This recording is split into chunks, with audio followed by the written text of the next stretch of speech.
Hey, everyone in. Let's go. Huddle up on 3. 1, 2, 3. Huddle up.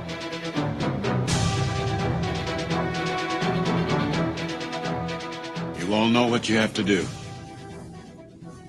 Remember, no one, and I mean no one, comes into our house and pushes us around. This is your game now, gentlemen.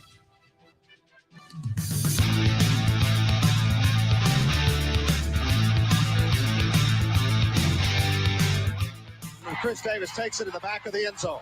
He'll run it out to the 10, 15, 20, 25, 30, 35, 40, 45, 50, 45. There goes Davis. Oh, my God. Davis is going to run it all the way back. Auburn's going to win the football game. Auburn's going to win the football game. He ran the missed field goal back.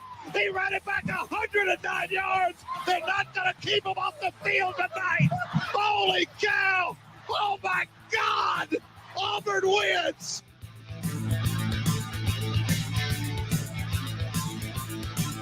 This could be a sentence that a month ago would sound incomprehensible. From 31 yards, McPherson, and Cincinnati is heading to the Super Bowl. He called it again, I'm sure. He walked up and he goes, "Can you believe, Coach? We're going to the Super Bowl." And now, welcome everyone to the Huddle Up Podcast. You are looking live. Hello, everyone. Welcome, Huddle Up Podcast. We are live. It is Tuesday, November the 29th, 2022. We're glad to be back with you for another week. We are getting closer to the end of the season, and we think we might, maybe, possibly be making sense of some of this, at least on one form of football. The National Football League, maybe not. I think we're all still a little bit confused about that one, but make sure you are following us on all of our social media, Facebook, Twitter, and TikTok at Huddle Up Podcast. You can find our YouTube channel as well. Hit the link tree in all of our social media. That's where you'll get all the information you need to know, all the podcast platforms, as well as our merchandise over at tpublic.com. Plenty of stuff on there. It's going to make great Christmas presents, including the you can now outfit yourself by which team member of the Huddle Up Podcast you support. Are you Team Kyle? You team EJ? Are you team Matt? You team Jim? Are you team everybody? There's a team Huddle Up one on there as well. You can support everyone. You don't have to pick sides if you don't want to, but check it out over at tpublic.com. Welcome in the full crew once again. EJ, Ernest Christian, how you doing, my friend? I'm doing well. How you guys doing? Great. Kyle, how are you? Listen, Jim, I've known and loved the Iron Bowl clip there for Auburn in the victory, but when it comes to what's going on there with the coaching, you may want to put a freeze on it. Oh, that's what you do there. Oh, wait, sorry. Listen, I had to point it out, but to be fair, that's not the only coaching positions where things got fickle. Thank you. Goodness sakes. I should have seen it coming, but I didn't. That's a me problem. That's not a you problem. That's a me problem. I expect more from myself. Matt, how are you doing this week? I'm doing well. A big win for the Eagles Sunday night, and big win for Team USA today, if you like the other version of football. And yes, make sure it's Iran and not Iran, if you saw that. I love when people dunk on other people and do it in such nice fashion. God bless that.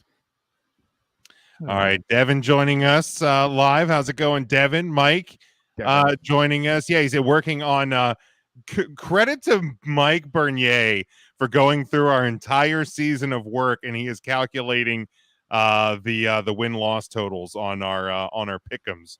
I'm sure mine are. Oh, really? For the year. So better than EJ. It's good. So credit. What did you say, Kyle? What did you say? I said, I'm sure I'm better than yours. I don't know about that, to be honest with you. Might be a little tight, but I've been pretty good on the pick'ems this year, I think. Yeah. Okay. Sure, Tool. How many weeks are you going to quit sports betting this year on football? Well, I mean, the pick'ems aren't what I bet on them necessarily. I mean, come on. If I may also add, who did you say was going to win the Heisman again? You know, we can't get out. You some bitch. Speaking of ugly, let's go to this segment. Oh, here we go.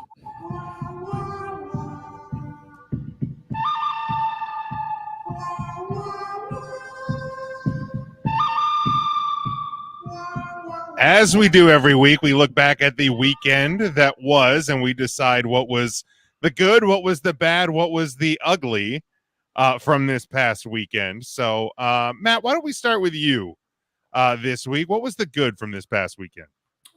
Well, I referenced it in my How I'm Doing segment, but I'm going to show some additional love to the local boy, the hometown Hershey Pride, Christian Pulisic, scoring the only goal in the U.S. Iran, just to cover all bases here, just to get the U.S. to advance into the knockout stage for the first time since 2014. So exciting with the World Cup coming to the U.S. in 2026. It's nice to see the team build some momentum for that next round. So good on them, and congrats to the local kid for making it happen. Yeah, very good. Kyle, what was your good from the past weekend? You know, that's a great lead by you, Matt. I'm not going to front on that. There's a lot of different directions, a lot of moments where I can go to. I tried to tell you, but you wouldn't listen. Lucifer Morningstar on Fleck. He wasn't just Lucifer, but for those that saw the series, we were at God stage Lucifer for that particular one. That all being said, I would be remiss, and Jim, I don't know if you remember the graphic because I didn't remind you, but there's a particular tweet out there on man. On the left is the before. The after is a beautiful thing.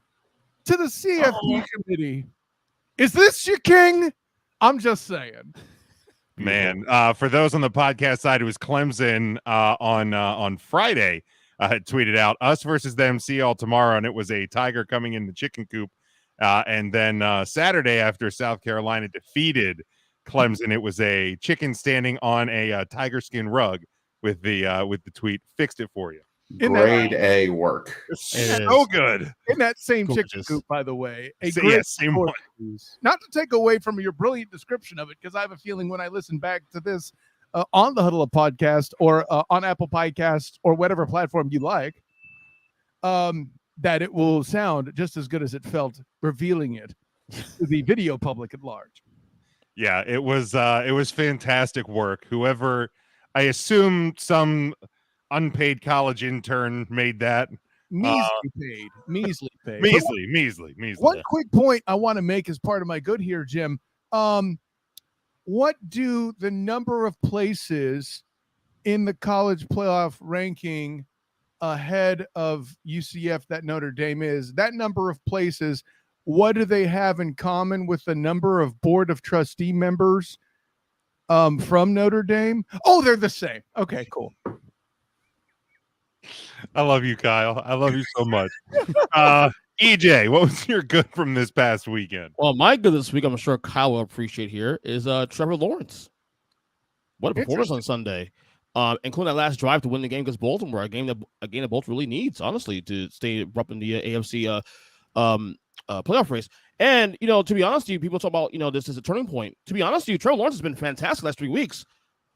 Last 3 games, no interceptions. Quarterback rating, 109. Next week, 106. And then this week, 130. I think his last interception, if I'm remembering correctly, was against Denver. So 4 weeks ago. What's that? About 4 weeks ago, right? Oh, the Denver Broncos. Yeah, he's still picking the last 3 games. Right. No. I'm not battling you. I'm agreeing with you on that. Right. And at that point, it really left a sour feeling for Trevor Lawrence. Since then, he's done his job.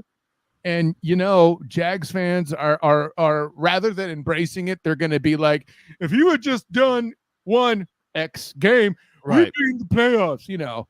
That's a superior good. And you've had me change my bad now that you brought that up, but continue. But I think, you know, like, obviously we want to get over it. So it's just a turning point. I mean, he's had some moments early in the year, too, and a little bit of the year, middle of the year, just slipped a little bit. But I feel like Doug Peterson, you know, has you know, doing a good job there. I think this is the turning point here, honestly. I believe that, actually. Step one in the perhaps possibly. And listen, he's been preaching growth in press conferences throughout the year. You know, not that I'm there for everyone, but I do read the transcripts when I get to it. You know, and Right. that's been the message. And against a Baltimore defense that's been improved since the Roquan Smith trade. So yeah, but if you look at where the touchdowns were thrown, they were picking on Peters in particular in that game. Not that I'm knocking him for it, and not for nothing. I mean, isn't part of an offense and a coaching staff's job and scheme is to find the weaknesses in your opponent? Well, not according to Urban Meyer. Anyways, how'd that work out for him? Yeah. And listen, let's give credit to those receivers too, who made some great catches, who were allegedly so overpriced and complete quote boo-boo. Well, apparently not. Allegedly. Exactly. Tell him, Jim.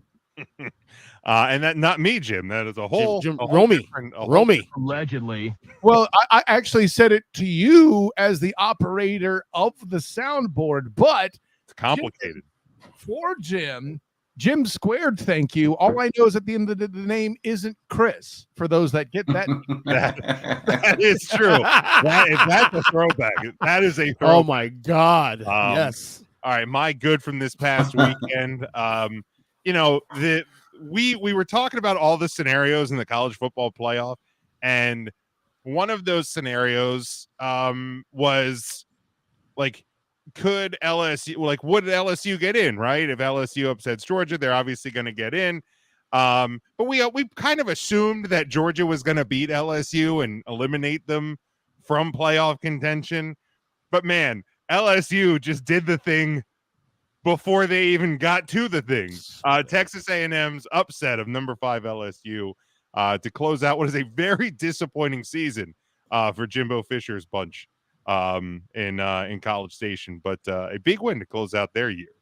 You know, you could throw all the crap that you want at your old coach, all you want, Irish, but here's what I can tell you. Year 1 conference championship. There you go.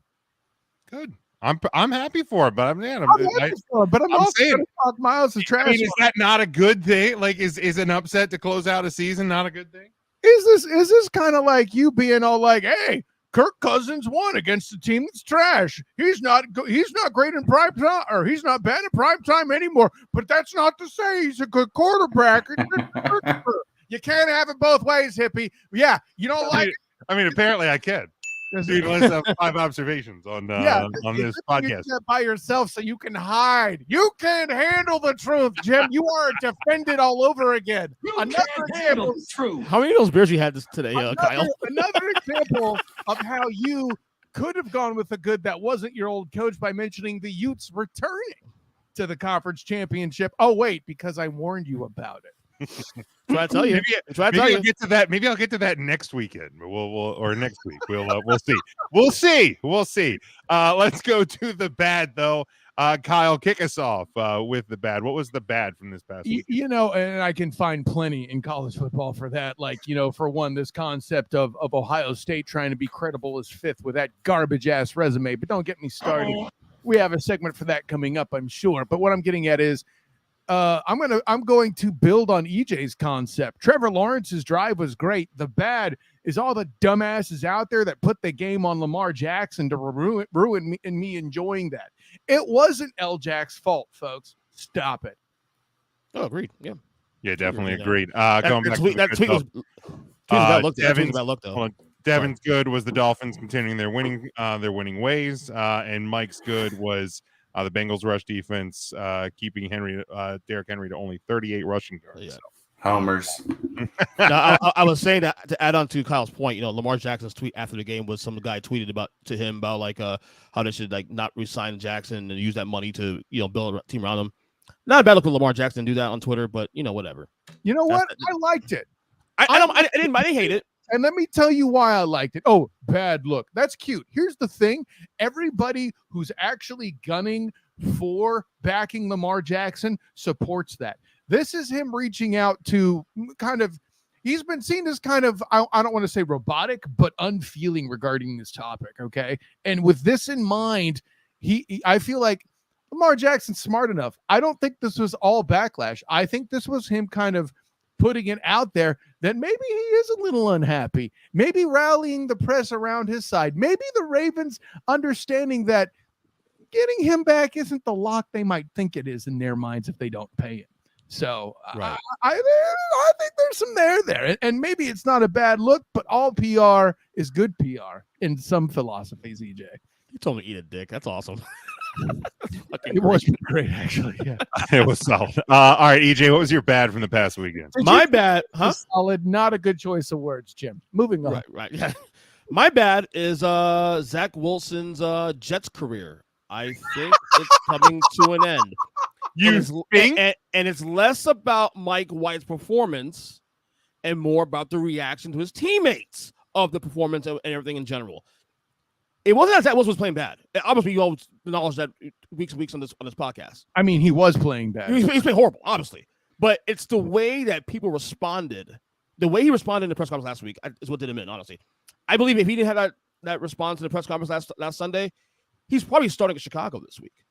Okay? Oh, absolutely. But the fact that he responded the way he did on top of everything else made it worse. Then you hear his teammates after the Jets game, praising Mike White and, Elijah Moore, who was literally on the trade block like a month ago, all of a sudden saying I'm the happiest I've ever been. You should see the quotes. I missed that. Got the ball. Sauce Gardner saying things. And remember, the guys are talking aren't just like veterans who'll be out of this team in like a year or so. These are guys that are core, young, rookie, second-year guys that are the core of what will be this Jets roster for the next 3 to 5 years. Big Can deal we there. sidebar on the Elijah Moore thing? Like, I remember people like when he was requesting a trade or reportedly requested a trade or whatever the deal was, people were like, because at that point the Jets were in second place or tied for first in the division. People were like, they're in first. Not a top 10 team though, Jim. Not a top 10 team. Right.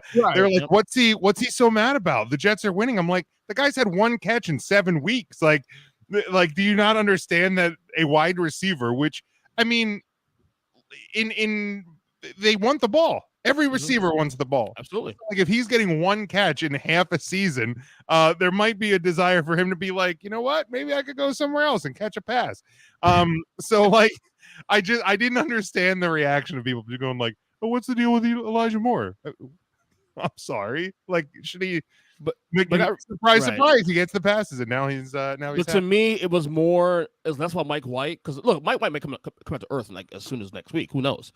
But it was just the reaction to teammates, man. Like Zach Wilson's lost the locker room. That's a good point. Let's remember this is the damn Bears who were themselves on a exactly quarterback, right? And lost their number one receiver and number one safety in that game. So I mean, and look, Jets won. You can only play the game in front of you. So the real genius here, this is some Game of Thrones shit by Robert Saleh. Let me be clear. This MFer looks at the schedule and goes, yeah, I could pull him. And it's, oh my God. Listen, by the way, this is what you expect somebody that's a coach of the year to do. Right, EJ? He always finds a way. All right. Matt, what was your bad from this weekend?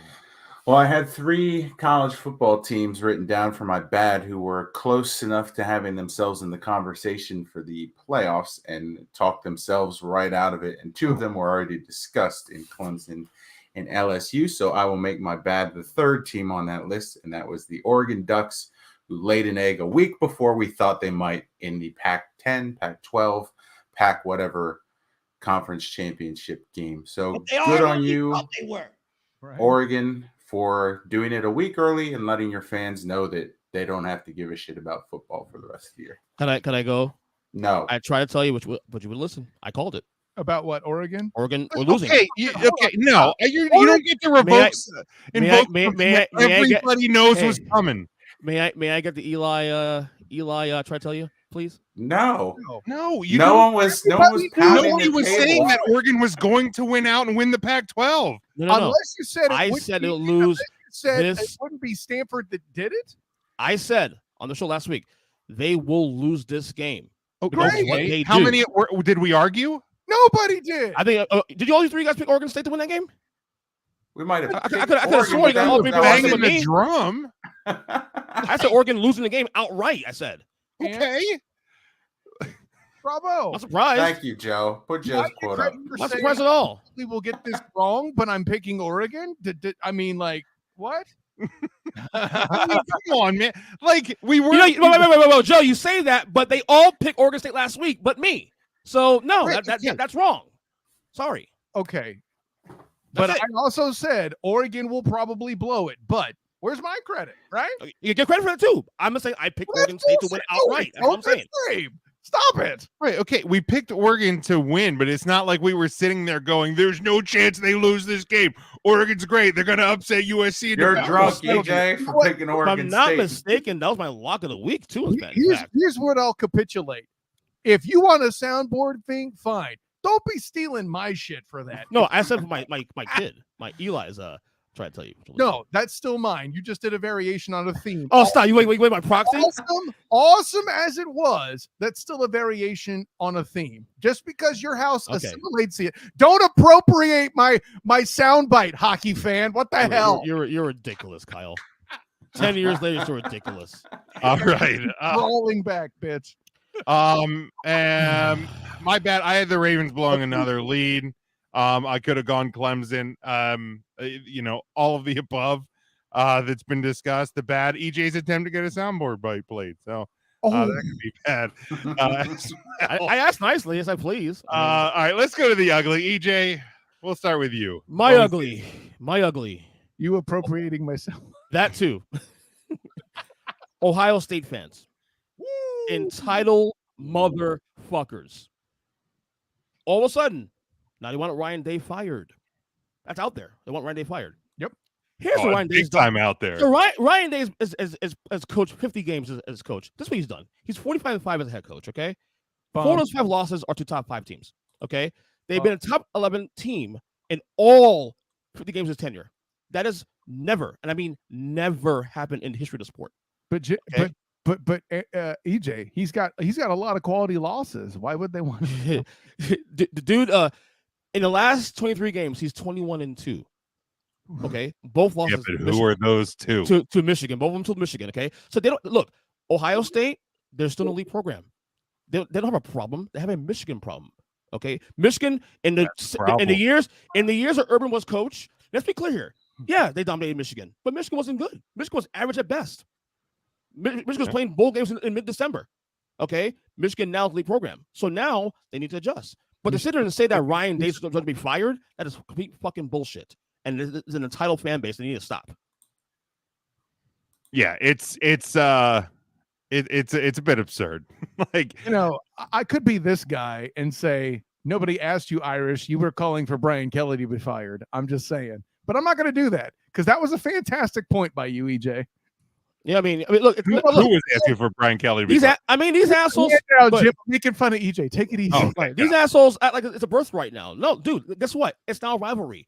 Get used to it. Listen, welcome to Alabama. Welcome to Foxborough. Right? Okay. This is what entitled fan bases do, man. And I love that you're calling it out. Yep. Sick of it. I'm not even an Ohio State fan. I don't care. But this is ridiculous. You lose one game. Oh, let's fire that guy. 45-5 in the last 5 years. Really? Stop. I mean, rivalry. Look, that's the business of college football, though. Losing rivalry games will cost you your job, whether it's right or not. Well, here's the thing in a new world, Jim, especially with the new media deal that the Big Ten has managed to strike. Money is starting to become king. Losing that rivalry game kind of blows, but you know what? Ohio State's going to be in a bitchin' bowl game. They are, but for the record, we'll talk about it a little bit too. I mean, they are still not off it yet, but we'll get to that in a second. By the way, you know what? I want you to pocket that, EJ, because if they do still get in, which would be total horseshit, it should. I agree. Be a point that you. We'll get there, buddy. Yeah, we'll certainly get there. Matt, what was your ugly from this past weekend? I was going to give it to EJ's Miami Heat, who had lost 4 games in a row. Didn't see the season's over tweet, by the way, my friend. Just saying there. But instead, I will give it. Calm down, Matthew. You like They're in 10th place by the way right now. Yep. EJ, that's play-in tournament. 1-3 in a row. 1-3 in a row. Jimmy hasn't played yet. Oh, okay. Yeah. Let's hinge our season on Jimmy Bucket's 37-year-old knees. He's been to the finals. He's been to the finals before. So no, when he was younger. That's 2 years ago. Thank you. I know COVID makes you age you 5 years, but it's only 2 years ago, buddy. Thank you. All these sound bites are perfect. But instead, I'm going to give it to the Denver Broncos, who EJ has Oh, the Denver Broncos carried the banner for far too long. If they are not in the bottom of his bottom 5 this week, I quit the show. Oh, Didn't we wait? Did I text that group text about the during the game about possibly me doing that? You did. You did. It wasn't because I knew I believe it was Matt that said that you wouldn't do it. No, Kyle said you. Kyle said he wouldn't do it. Kyle, and I said since he said that. How dare you, mother? Well, nice tease. We'll see when we get that in tool time. We got plenty to get to. We will certainly get to all of it. But Kyle, what was your ugly from this past weekend? There's so many directions to go. As great as football was this weekend, I'll put it. Here's something that's about to be ugly. Jim, if you actually have a clip of Eli saying, "I tried to tell you, but you wouldn't listen," go ahead and play it, because my dude made a great point for Ohio State. I tried to tell you, but you wouldn't listen. It's the absolute best. It's nice. It's a shame that in a 4-second clip, that is better than anything Ernest has contributed to this. This is facts. This is facts. I will go to the wall for my kids. Like, it's a shame we can't have just like video to play in the background too, because the entire time of Eli just literally dunking on me. you. Yeah, literally it's on YouTube. Huddle Up Podcast on YouTube. Last week's episode. Yeah, check it in the last 5 minutes or so. Yeah, last 5-10 minutes. Yeah, it's great. EJ's head looks more like a milk dud. It got dunked so much. Wow. That is a disgusting act. Joe, buck yourself, Kyle, though. Yeah, that's right. Let him get in there. Joe, fuck yourself. Oh, okay. Yeah. Quickly, my ugly, and we'll get to it in a minute. Clemson in the top 10. What the fuck? Moving on. I cursed. There you go, EJ. Yeah, no, my ugly, on similar lines to where EJ was, but Ohio State 3 points in the second half on Saturday at home, perfect weather, all of the things that both morning shows talked about, how the weather in Ann Arbor last year was ugly. All the conditions were set up for Ohio State. 3 points in the second half of a game that by all accounts you should have won, right? 9-point favorites at home. By the way, Jim, I loved in your observations where you said that game was going to be decided on the strength of the passing game of Michigan. That, man, listen, nobody nailed that. I nailed that one. Did you go back and listen to it? I swear it's there in last week's show. I promise. Yeah, let's see. Joe's ugly said Chris Fowler's play-by-play call on Saturday night. Yeah, man. The Herbie Fowler crew was definitely banging the drum for the Trojans. Let's see. Devin, the ugly is the World Cup cutter situation. Mm-hmm. Yeah, I mean, it's just a ugly regime over there. Strong move, FIFA. I was going to make a joke about, you being a homer, and then he had to go get real and shit. I'm good at this, Kyle. And Mike's ugly. Dabo benching and probably making DJ Uiagalelei go to the transfer. I mean, 100%. Yeah, absolutely. And I mean, why wouldn't he? But also,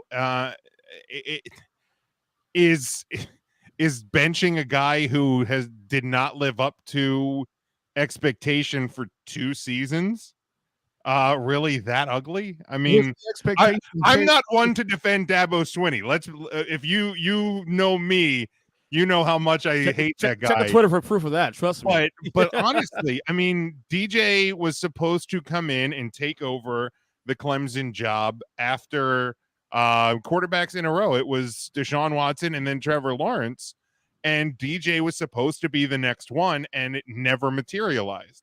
Well, you never had the O-line that protected those other 2 guys, too. Let's be fair. Look, Uiagalelei may catch on somewhere else and do pretty well. Not like Rick Vaughn, of course, but what I'm getting to is there's a deep dive drop for you, by the way. But with that in mind, like I don't think he's going to be Joe Burrow either if and when he transfers. So let's be clear. No, but I mean, I don't think Clemson has a better option at quarterback than DJ on their roster. So why alienate what's probably your best bet at QB for next year? Yeah. My son, you must remember, the portal giveth, and it taketh away. That is true. That is true. Always. I mean, is Clemson at this point one of those schools that's going to get the top name quarterback to come to the program? The top name? No. A top name? Unfortunately, yes. Okay. I mean, when it's evident the committee still overvalues you, Yeah, that's true. Yeah, why wouldn't you come to? Let's talk about that. I love you're asking the right questions, though, Matt. Don't get it twisted. I love these teases, man. Just get to it. Let's hope not on that one, Mike. I would be shocked. I don't think that's a thing. I also wouldn't hate it. I wouldn't hate it. He's not terrible. He's not a bad quarterback. You see, even Irish up there gets it right. Come on, Jim, step your game up. I mean, if we're talking DJ or what we have currently, well, yeah, well, that's true. DJ. I would certainly take DJ over another season of Drew Pine. That's for sure. Because I watch the games, unlike David Pollock. But let's go to the college football playoff rankings for this week. Jim, I wasn't ready. Let's if you're watching along on the video, you can see the full top 25, but let's cover the top 6, because really that's probably all that's in play at this point going into college football championship weekend. Georgia 1, Michigan 2, TCU 3, USC 4, just on the outside, Ohio State 5, Alabama 6. The top 4, I don't think there's any surprises there, right? No, right. Not at all. I'm surprised that the committee committed to the Pac-12 that way, but then I also remember that that's a Big Ten team. So that made me get it right. I mean, did you think that there was a chance that Ohio State was still going to be above USC? Oh, there's no way in hell. After Saturday? There's no way in hell after Saturday. Devin is asking the right questions. What's he saying? Yes. Thank you, Devin. That is because a great question. How the hell is Penn State 8? I was getting there, Devin. Chill out. Yeah, let's dig into this, because I think there's a lot to talk about. We can go rapid fire through most of championship. 5 through 11 is just ugly. Ohio State, Bama, Tennessee, Penn State, Clemson, Kansas State, Utah round out your top 11. I mean, Penn State at 8 is right. I get it, and I'm not banging on Penn State, but here's the question: if not them, who? Anybody else with a resume, EJ? What the fuck? I'm asking the question: who with a resume? Who has a resume? I got a number of SEC teams that would beat the shit out of Penn State now. Who would you put there in that spot? I don't disagree with you. I'm just saying, who would you put in that spot? What? That's your answer? No, I don't. No, I don't. Stop. You're asking the wrong question. Who else would you put there? The list is too long. We don't want this show to be 3 hours long, EJ. Because after 7, the next SEC team on ranking here is number 14. Yeah.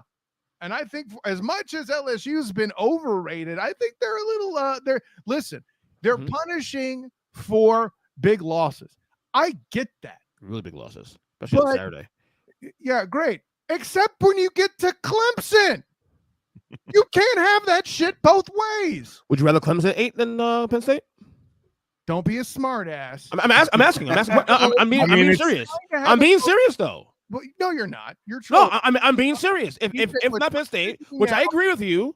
What's frustrating me now is you're trying to trigger me, and no, it's working. No, because honestly, I rather see Utah there. Oh, stop. Really? I wouldn't have been surprised if they put Utah there, just to have kind of a safety net to launch Utah into 4th if they beat USC. Oh, no, right. You can't be serious. But I wouldn't have been surprised if. Here's the thing, fellas, that we need to appreciate here. Parity's arrived in college football, guys. Oh, we've had this conversation on this show, and I've talked about it many times on the Student of the Game podcast as well. Bing! Including today's recording with Matt Murschel of the Orlando Sentinel, who I spent a good amount of time with. Gus Malzahn has said it to my face. 2 questions I've asked when I'm at press conferences covering UCF for the Black and Gold Banneret as well, just so I can get everything in there. But the punchline is Yeah, thank you for parody. That's cute. We live in a world where the committee has to acknowledge UCF so much they're only one spot down to them at this To point. me, what I see here, Kyle, is this stuff with Penn State at number 8, and I'm not even saying that they should be there at all. But what they're doing is trying to set it up for Ohio State to slip back in there if TCU and or USC slips up. You're only furthering my point then, my good friend. Ohio State's resume is trash. Today, I agree 100%. Alabama and Tennessee both have better cases at 5 and 6. Not according to ESPN, though. I don't give a damn about ESPN. They've been wrong for years. That's how I got into podcasting. I know. I'm saying the injury to Hooker hurts Tennessee. Let's be honest. In a world where Carnell Jones was able to get into the playoff, the very first playoff, don't talk to me about injuries, Jim. Have you seen Joe Milton play? No. Okay, maybe watch more Big Ten football because I funny have. thing No thanks. That's all the I'm bottom line saying. is this, though. The story tonight really is 8 about the top 4. But the top 4 here, the order, not surprising. We all said this. We all said this is the top 4. 5 and 6 is the conversation here. 5 and 6 is really the conversation tonight. Well, and I mean, the fact that the ACC has this many teams ranked is another conversation. Get the out of here with NC State in the top 25. North Carolina being ranked as complete horseshit. Hey, real quick, you see number 13? You know what? Let's put Florida Nobody State cares about 13. Jim, be nice. Florida Nobody State cares about 13. I do. I'm a person. You want to know who I think should be 8th and ahead of Penn State? Florida State, bitch. There you go. There, you happy now? Don't get me Woody right now. Shit. Yeah, we're not watching Toy Story. That's wait, you like basketball too? White men can't jump. That's the only way I want to hear you talking about Woody, bitch. Clemson was what last week? There was 8, right? Yeah, they dropped 1 after losing to South Carolina. So let me get that straight. By the way, It's a top 20 team now, Jim. Well, that's true. That's true. Perry's here, buddy. Allegedly. And there's a lot of alleged teams in this top 25. It's safe to say that this is a 7 down is no chance. Tennessee has no chance of getting in. Penn State no chance of getting in. Clemson no chance. That's over, right? 0. Yeah, 0% chance. Because I mean, okay, like let's be honest. Like Clemson is the only one of those teams that plays a game, but I still don't see them launching that high, even if one of the top 4 teams. And Matt, your point you made last week about Clemson getting in. Remember the whole Alabama case? What if Alabama, get these things happen? And the case you made, and I give credit to my podcast last week too, is that Clemson's the one team that could have made things weird if they did their job, but they didn't do their job. So. Or Oregon. I mean, if Oregon had done their job, correct, beat Oregon State and then beat USC, then that's probably an easy decision for the committee. I feel gypped. I want that USC Oregon game, frankly. I do too. So let me ask Jim's Utes, but I still blame you. Anyways, let me ask you guys this: one loss. I'm not. Look, I hope TCU wins on fucking Saturday just to end this fucking charade. But if who they playing on again? On Kansas State, right? Thank you. Ooh, that's still a toughie. They lose on Saturday. 8th before Penn State. Yeah, I would agree with that. I'm totally with you, 100%. TCU, one loss TCU versus one loss Ohio State. Who are the committee's going to pick, you think? Give me TCU. They'll probably pick Ohio State, but TCU has a better record or a better resume. Schedule. Their resumes ranked more. They said it on the show tonight that their strength of schedule is even higher than Michigan or Georgia. So, and I feel why like would a one-loss TCU team not get in? And now, I if they get blown out by Kansas State, then I can see them out of the top 4. But if they lose by it's a one-score game, I don't see TCU dropping out of the top 4. Yeah, USC is the number 1 here, and I think that's why the committee moved them up to 3 to make sure they're snug in there. USC is the number 1 here. I think also too because TCU was ahead of USC last week. So, like, I don't like. And TCU won impressively. Not that Iowa State's a impressive team, but they dominated them. One time Ohio State's beaten a cupcake impressively. Maryland, Northwestern. I'm not pounding the table. Nobody is really, but I'm adding to the point though, gentlemen. Style points don't. We get told style points matter, and they don't. But if TCU would have won by 1, and USC winning by the wide margin that they did against Notre Dame, I think there was a possibility that USC could have jumped TCU into the 3 spot. My point being, with Ohio State doing the same to Maryland and Northwestern, there's still 5. Let me ask this: is there a case where Bama be higher than Ohio State? Yeah, sure. Yeah. Okay. Right. Yes. And the only reason being is because it has nothing to do with Alabama. To me, it has everything to do with Ohio State. You've had opportunities in your schedule where you haven't looked impressive throughout the season against bad teams, and then you're a 9-point favorite at home to close out the season, and you get your asses handed to you. Correct. Like, you didn't lose by a field goal. You gave up 250 rushing yards in the second half where you scored 3 points. It was by a Heisman Trophy candidate. So are you saying the two? No, it wasn't. Blake Corum played 1 snap in that game. So you're This saying was like Donovan Edwards. It wasn't even Blake Corum. So you're saying? Oh Jim, no, I said JJ McCarthy. EJ talked over me, completely ruining. I'm sorry. Yeah, go ahead. I was joking. No, you tell me. Go ahead. Sorry. No, I'm saying you're saying, Jim, the 2 close losses to Alabama has more value than the 1 big loss Ohio State has. Yes, because what's the 2 scenarios if Ohio State gets into the playoff? You're either going to play Michigan again. Well, we know what just happened there, or you're going to play a Georgia team that's the defending national champion, has been in first place most of the year. Right. What about Ohio State tells you that they have a chance to win in those games? And I understand previous years and whatever, but like Alabama, there's at least a question. Ohio State, we know the answer. But is there quality win on Bama's resume? We can go to say that. What's Ohio State quality win? That's a whole honestly. Okay, so based on but Kyle, we don't agree the rankings here. But based on the rankings, number 8 Penn State, number 21 Notre Dame.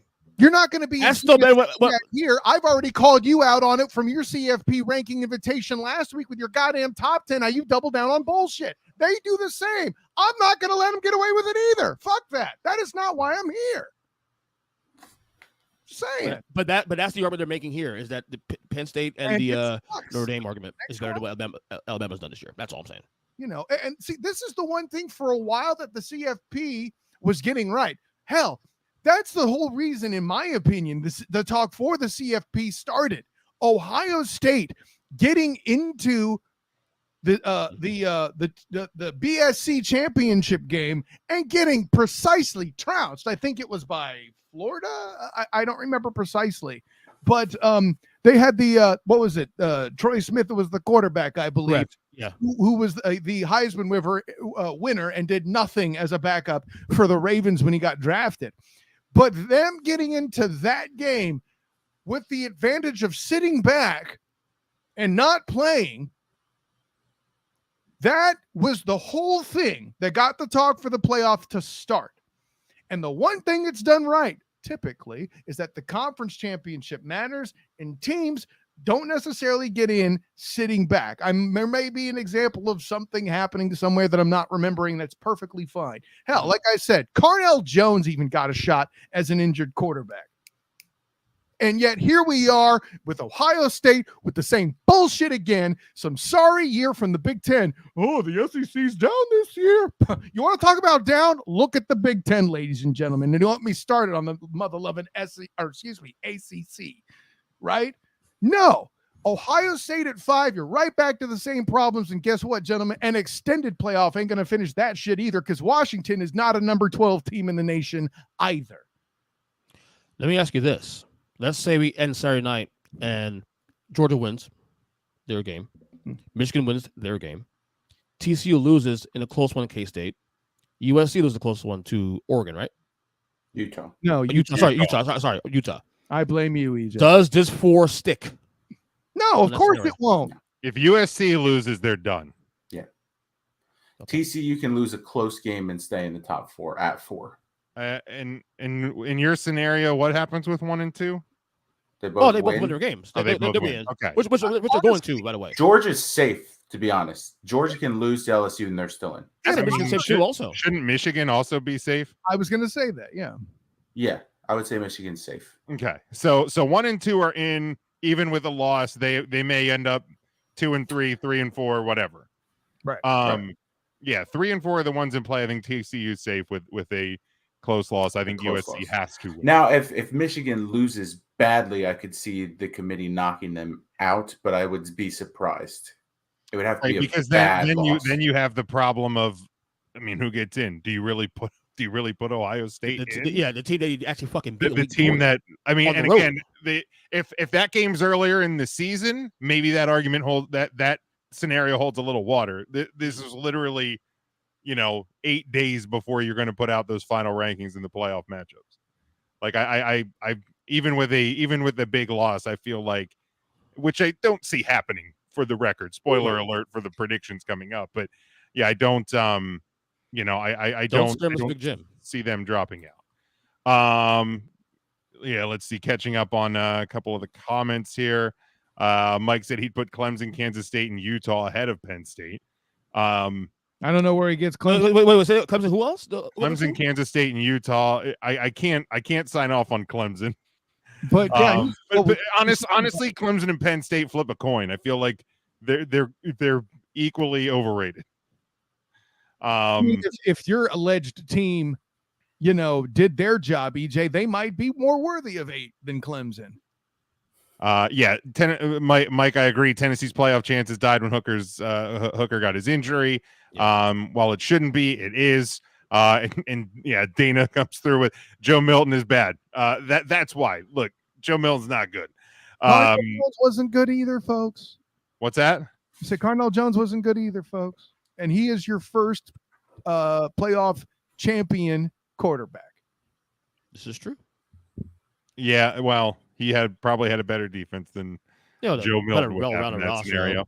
Well, that is true. I've seen Heupel's defense. Right, exactly. So that doesn't defense. That doesn't he has help one. Tennessee as well there.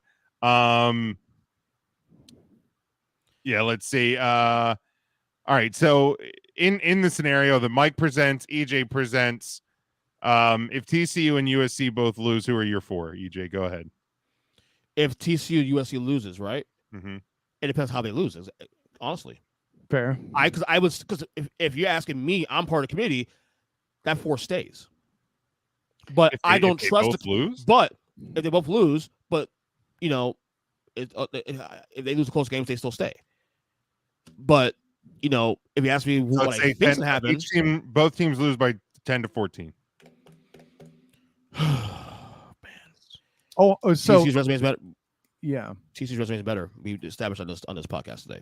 TCU's in. Is USC still in? USC's out. Correct. And honestly, I hate to say it, Ohio State. I hate to say it. Okay, Kyle, that's an area. Correct answer is Bama over Ohio State. This 5, them there is complete shenanigans. Matt, that scenario? TCU still stays. It should be Bama in the 4 spot, but the committee kind of worked themselves into a corner. They can't really have Bama leapfrog Ohio State when both teams didn't play, right? Correct. Yeah, right. Unfortunately, that would mean Ohio State's in, and they get the shit kicked out of them by Georgia, and nobody cares about the game. Yeah, there's precedence for one team that didn't play championship weekend to get in. Bama did a couple years ago, not for 2. Yeah, I mean, it can happen. Yeah, I mean, I would have Bama, but I would have had Bama above Ohio State this week. So, but I agree with the point that, and this is what I said before the rankings even came out, that the rankings that we see tonight are setting the stage for there shouldn't be a lot of surprises if everybody does their job this weekend. There shouldn't be any surprises. This is the 4 that you're going to see. Wait a minute. I just thought of something, and apologies that it's coming this late. No. I think the committee actually has the balls to do this. Here we go.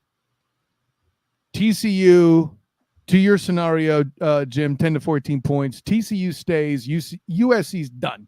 All right. Much to the chagrin of my good friend Mark Mancini, who joins me on the Snoo the Game podcast. Bing. Bing. That was my Bernier Bing, if you will, from the 5 for Fighting podcast, by the way, here on the Huddle Up podcast. Bing. Clemson, assuming they do their jobs, would have been a conference champion. And to the joy of our little committee here, the committee would have the balls, I believe, to put a number 19 in the top 4 at this juncture. No. That was Matt's whole thing last week. You can say no if you want.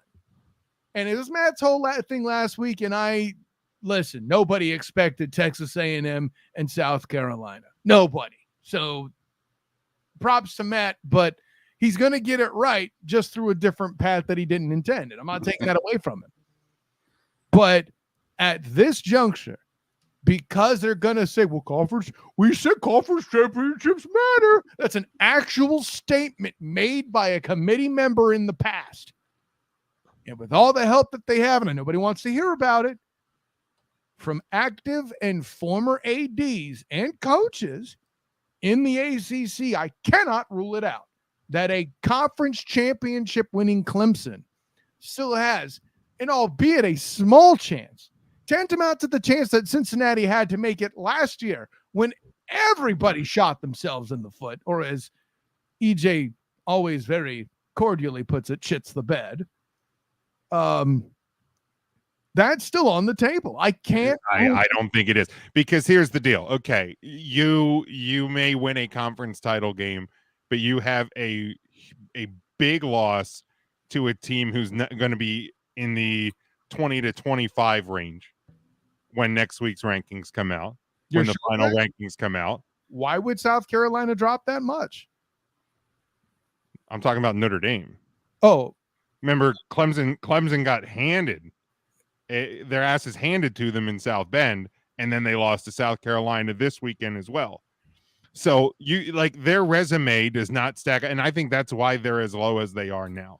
Like, Ohio State's resume sucks, but they only have one loss, and that's to a team that's going to be in the top two. Really? And who have they played exactly?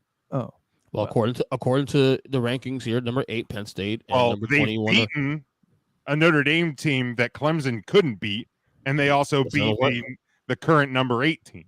Right. So I'm hearing, Ohio State's resume is not good, but it's better than Clemson's. So in some ways, they kind of saved themselves that kind of drama if that played out, Kyle. Well, we did this because they have it. The 18. They think they have, but that conference championship is going to muck up the works. I'm telling you. I hope it does. We love chaos here. You can write this down, and I'll play the clip next week if you want me to. Well, you will want me to. But Clemson could win by 20 plus, and they won't get any higher than 7. I'm not going to clip it because I hope too much that you're correct. I really do. I don't want this to happen, but these scumbags have done it before. And yes, I'm saying scumbags. To Kyle's credit here, sorry to interrupt. No, go for it. I feel like Clemson only dropping one spot kind of puts that scenario in play. You're correct.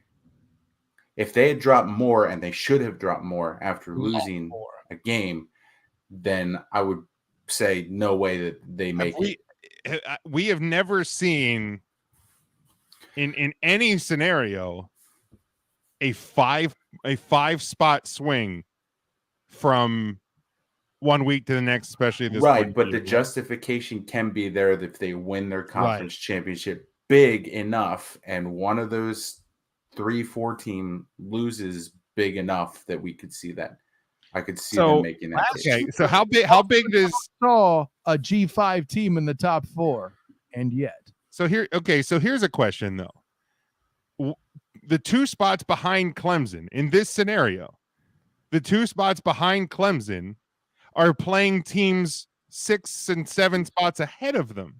So if 3 and 4 lose, wouldn't the conference championships by Kansas State or Utah hold more water than Clemson's defeat of number 19 South Carolina or of number 23 North Carolina?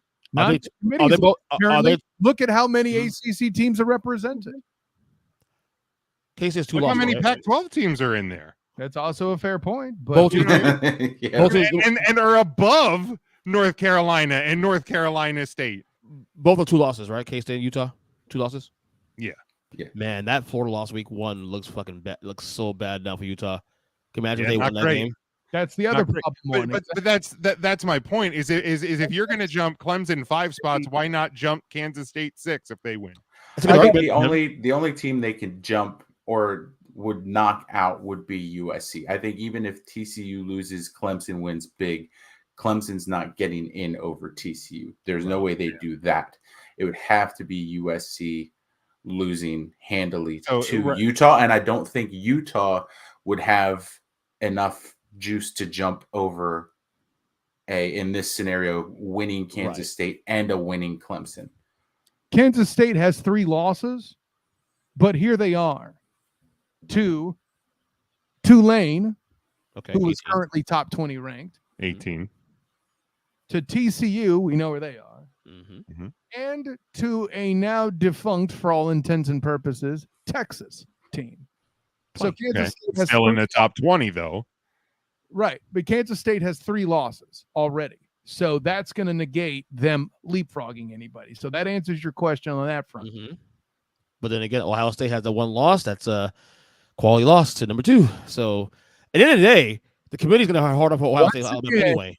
Quality losses mean more than bad wins.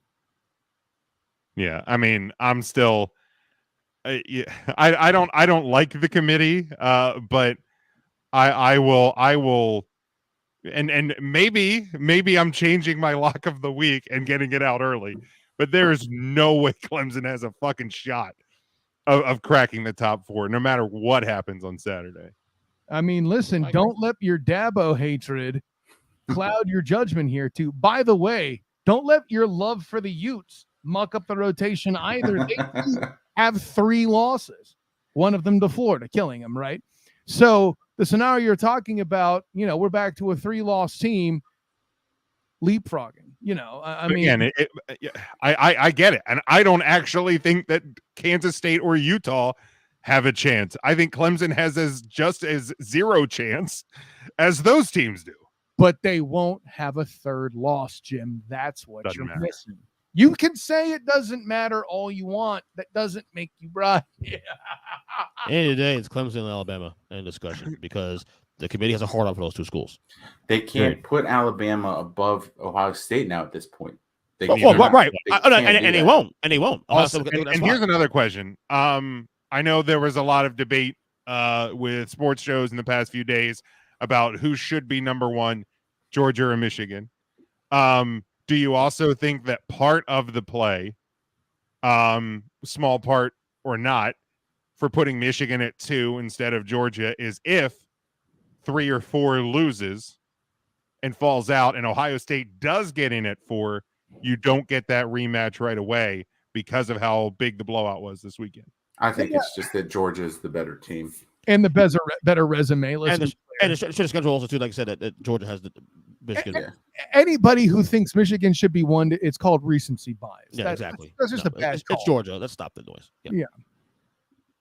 Sorry, I mean, Jim. I think no. I'm not. I have Georgia as my number 1 as well. Yeah.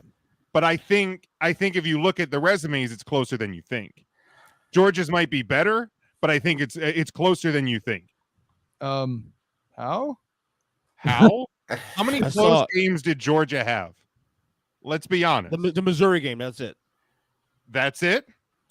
Are you sure? I remember the Missouri game was the close one. The Florida game was close, but that was a rivalry piece. But I could also come back with Maryland on the Missouri game and the Kentucky game are the only that are within 10 points. And Kentucky has lost only to a crap ton of really good teams. Kentucky had one of, if not the toughest schedule in the damn nation. And that Kentucky game, actually, they were pretty much ahead. They were pretty much in control of that game most of the way. So, I mean, yeah, those are the only ones that I mean, that game correctly. Again, I have Georgia as my 1, but yeah. I don't think resume. I mean, we're also just saying. I mean, if we're going to talk about close wins, Illinois. That Illinois. So I think that knocks Michigan win by Michigan down a little did not bit help. more in terms of strength of schedule. Georgia had a 35th hardest schedule this year versus 54 for Michigan. So if that means anything. Well, I mean, the problem with strength of schedule rankings is it depends where you look. Because I looked at one earlier that had Georgia at 6 and Michigan at 11. So okay, strength of schedule is. There's a million different ways to calculate that as well. So this Michigan schedule is awful in terms of strength of it. And Ohio State, it's all baked in Ohio State and the Penn State game. And Penn State. They're looking at. But that's my point. Let's keep the bullshit of Penn State at 8 in there. You can tell me all about the different ways to measurement. Listen, Jim, I'm in data. I know what you're getting at. but the difference is that big. I don't give a damn what measure you're using. It's that big a difference in Georgia's favor. That's what I'm telling you. It's closer than I think. Nobody. I love you, but it's not. All right, we will see. We will see.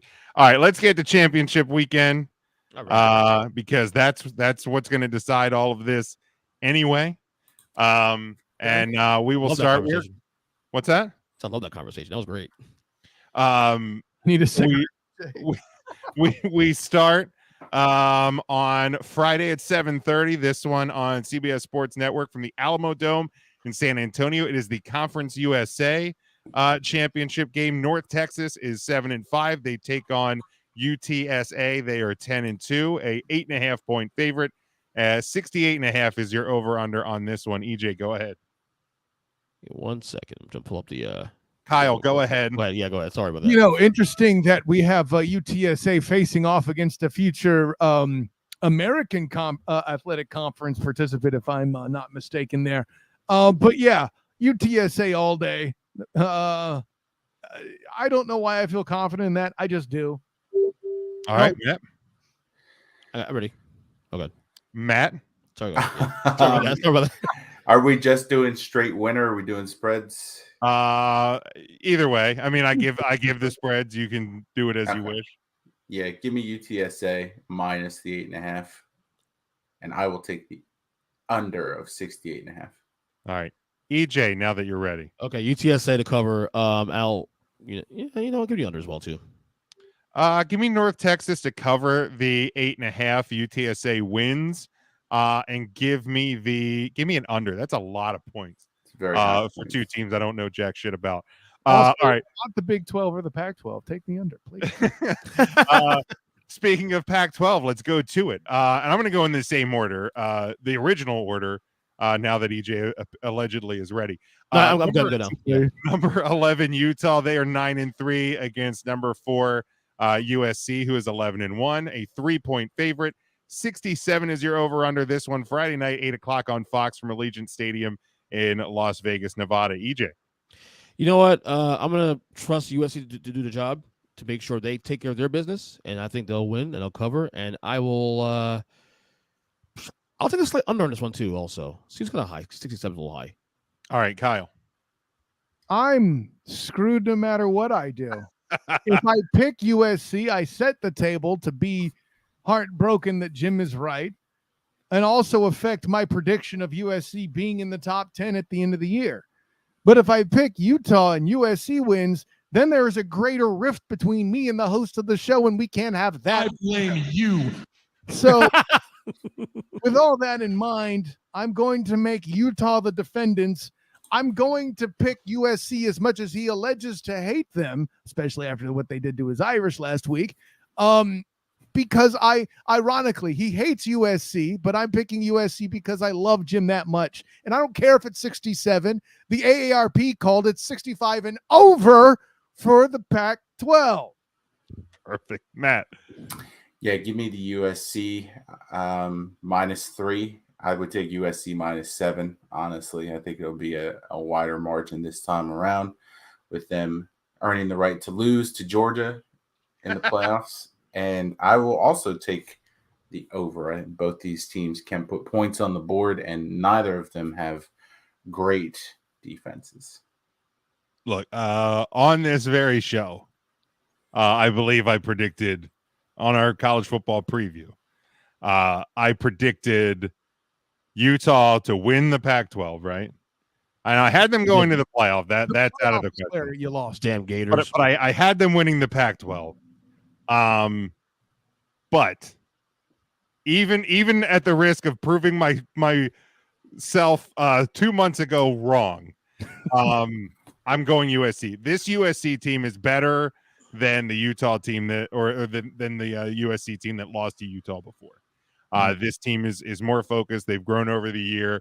USC is going to win this game. I take USC plus the 3. And I am also taking the over in this one. There's going to be a lot of points. Side note, if USC does win this game, you can lock up that I'm correct about Caleb Williams as Heisman winner. You can go to my 5 observations from this past weekend, and I already have that lock. Trade You done. touched on that in your Kirk Cousins worship. Thank you very much. Kirk Cousins worship was no, that was what 0.3. But I had Caleb Williams. That was my fifth observation. You did. Thank you. All right, let's go to Saturday noon Eastern time on ABC from AT&T Stadium in Arlington. It is the Big 12 championship. Mike had UTSA in the under, USC in the over. This is number 10 Kansas State. They are 9-3, taking on number 3 TCU, who is 12-0, a 2.5 point favorite. 62 is your over under on this one, EJ. This game is scary, actually. I don't know. K-State's the 3 losses you told me that they have this year. Were those games relatively close, Kyle? I did not check that closely, sir. Okay. You know what? I'm gonna blowouts that I can think of. I think TCU was a 10-point win and Texas was a 7-point. Tulane was 17-10. TCU was 38-28, and Texas was 34-27. So 7 points and a 10 point. Not quite cardiac kids, but still close enough to where you got to put K-State in play. But you know they're this close, man. They're this close. They're gonna close the deal here. I think they'll win this game. They'll cover, and it's Big 12 football. You already know where we go. The over. Smart. Kyle. Obviously, I'm already picking the over. I think EJ's 100% correct about the scariness of this game. Nonetheless, I'm going to pick TCU just because I can't quit them right now. Don't ask me why. It's not their mascot for sure. Yeah, over. There we go. I think this is just me hoping against hope that they win, so we don't see the committee pull any trash. Sending good vibes to TCU. Exactly. We got a little breaking news though.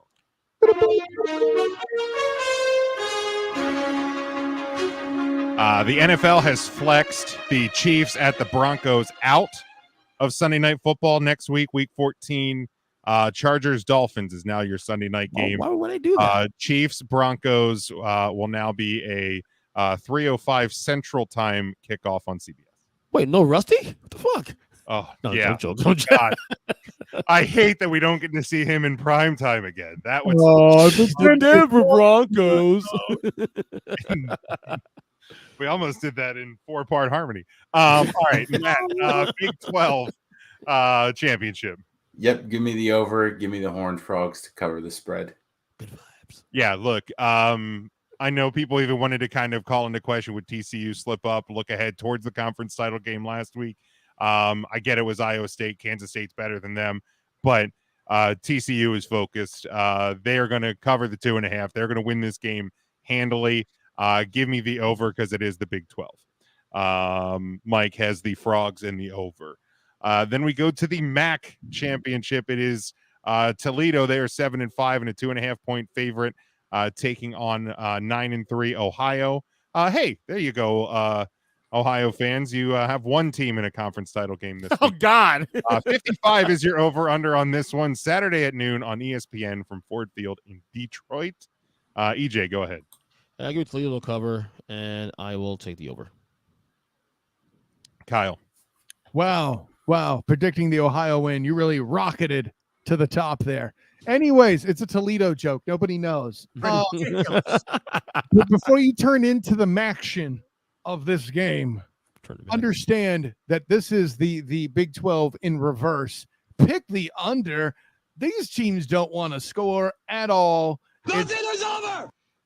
What the fuck? If you're gonna pick the under, nothing should be over. No, it's a great bite, Jim. I just wasn't ready for that shit. No, but yeah, when it comes to the MAC, nothing is over. I'm with that. I'm gonna go Ohio here, just because it's impossible for me to take the Rockets seriously. Yeah. There we go. And no, that's not a Houston reference for basketball, EJ. Take it easy. All right, Matt, go ahead.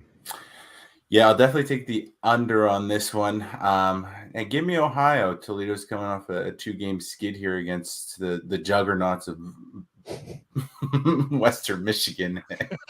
And They have a red field. That's Eastern Washington. Sorry. Yeah. and Bowling Green. So yeah, give me Ohio plus the points. I think they win outright. Give me the money line, Ohio Bobcats. Ohio residents need something to cheer for after this past week. So give me Ohio to win this game.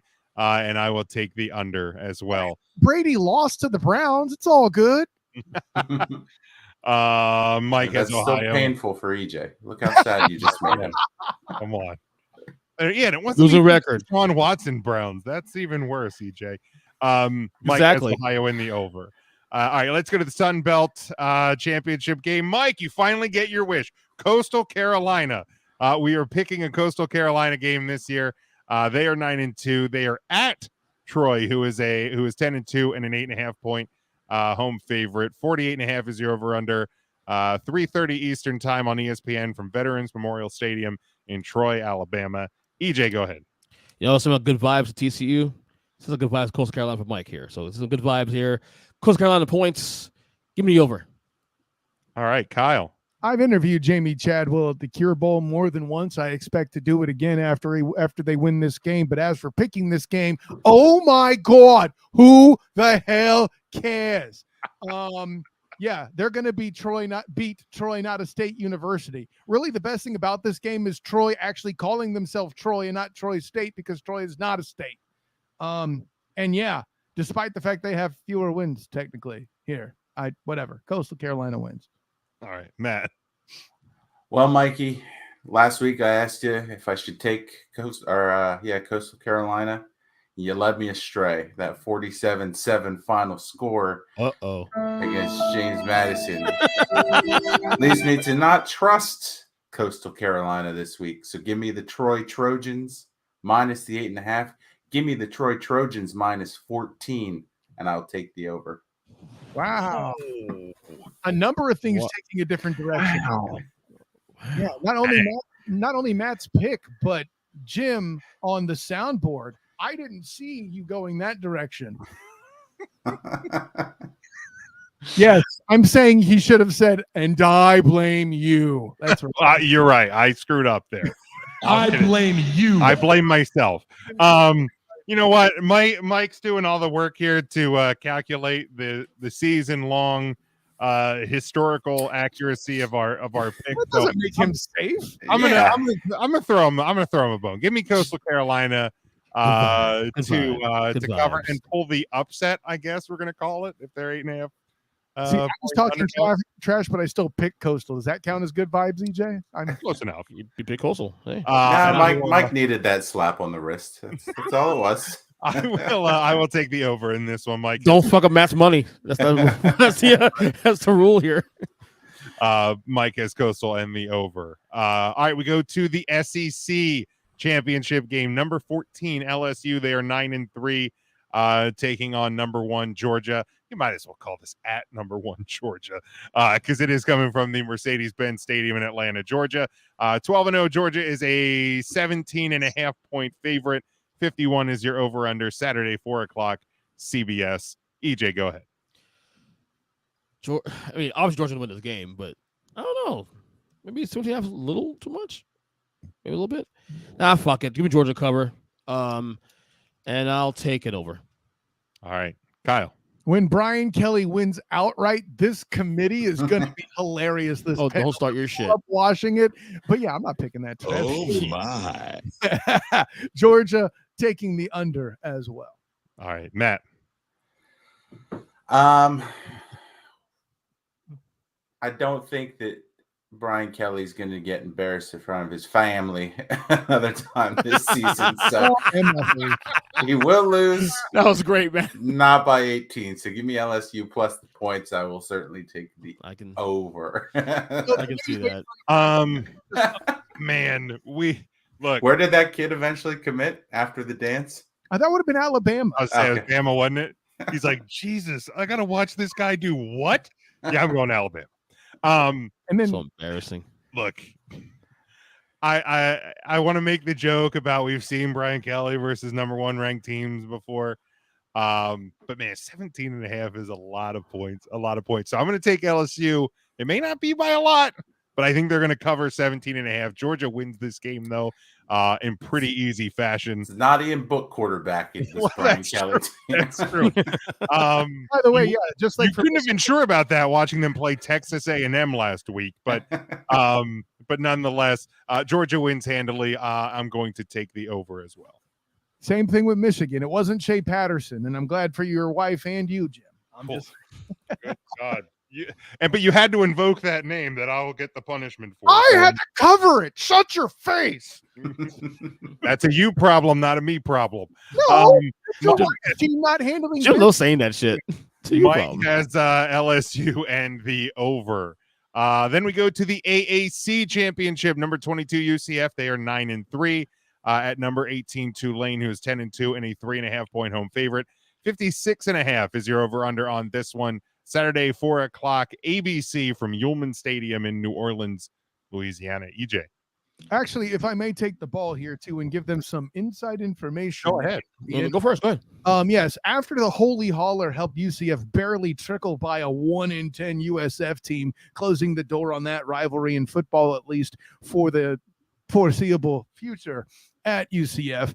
John Rice Plumlee left that game early with a hamstring injury. Now, guys, if you've been following JRP at all, you'll understand that he throws like a guy named Buckshot.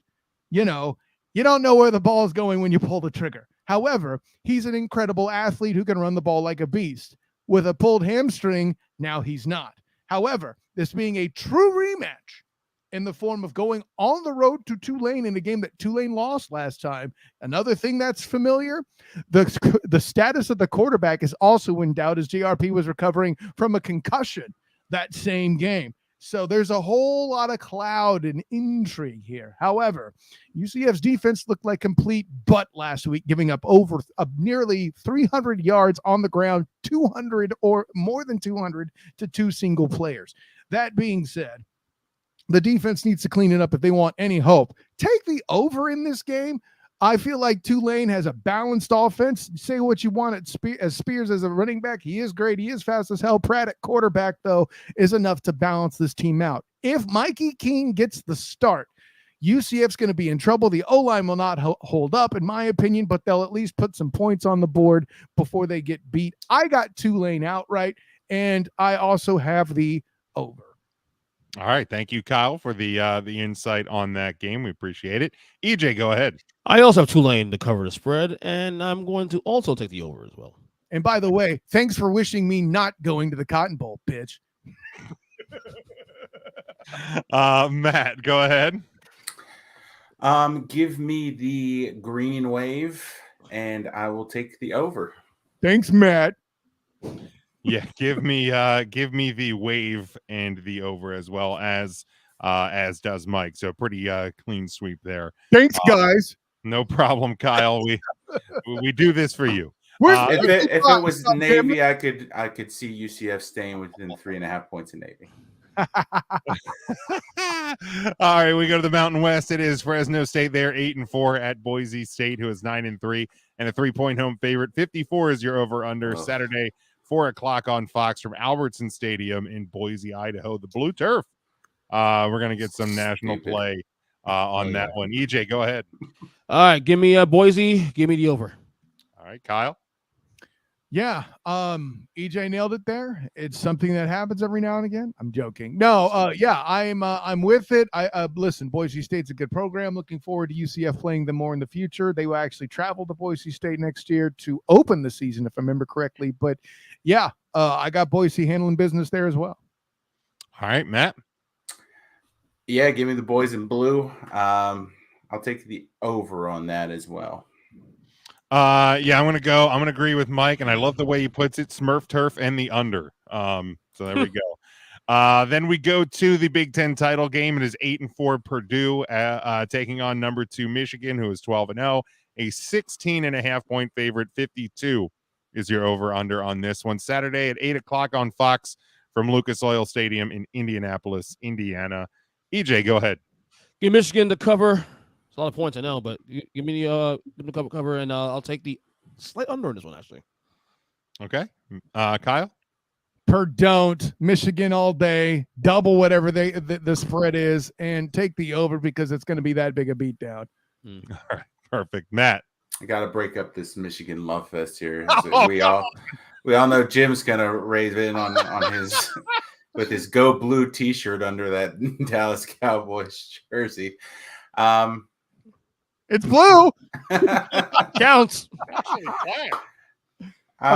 Sorry, I don't have my glasses. I've said before, you won't hear me pick Michigan on this show. Range true. Give me the 16.5 points. Michigan was still going to win the game, but let's make it a little nervous in the Nice household. For Would you bet that, hours? Would I bet Purdue plus 16.5? No. But again, there we go. You won't hear me pick. You won't hear him say it, but he won't bet it. Don't worry, Matt. Give me the over. Jim will heal quickly, just like Wolverine. Oh wow, that's painful. Ridiculous. All right. Yeah, dude, Michigan plus. I'm gonna take the under because I just don't think, regardless of how many points Michigan's scoring, that Purdue's gonna be able to do enough to cover that 52. Now, Jim, they just beat Illinois handily. I see what you're doing, and I'm not biting the hook. They scored 31 points against that tough Illinois defense. That's bait. It's a little bit more than 19. I'm just saying. Mike says Michigan in the over. They score 52 by themselves. Well, they'd have to score 53 by themselves because 52 would just be hitting the line. Right. And then we go to the ACC title game.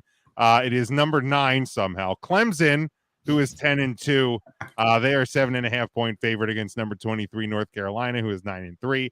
63.5 is your over under. Saturday, 8:00 on ABC from Bank of America Stadium in Charlotte, North Carolina. EJ, go ahead. Give me Carolina the points. Give me the under.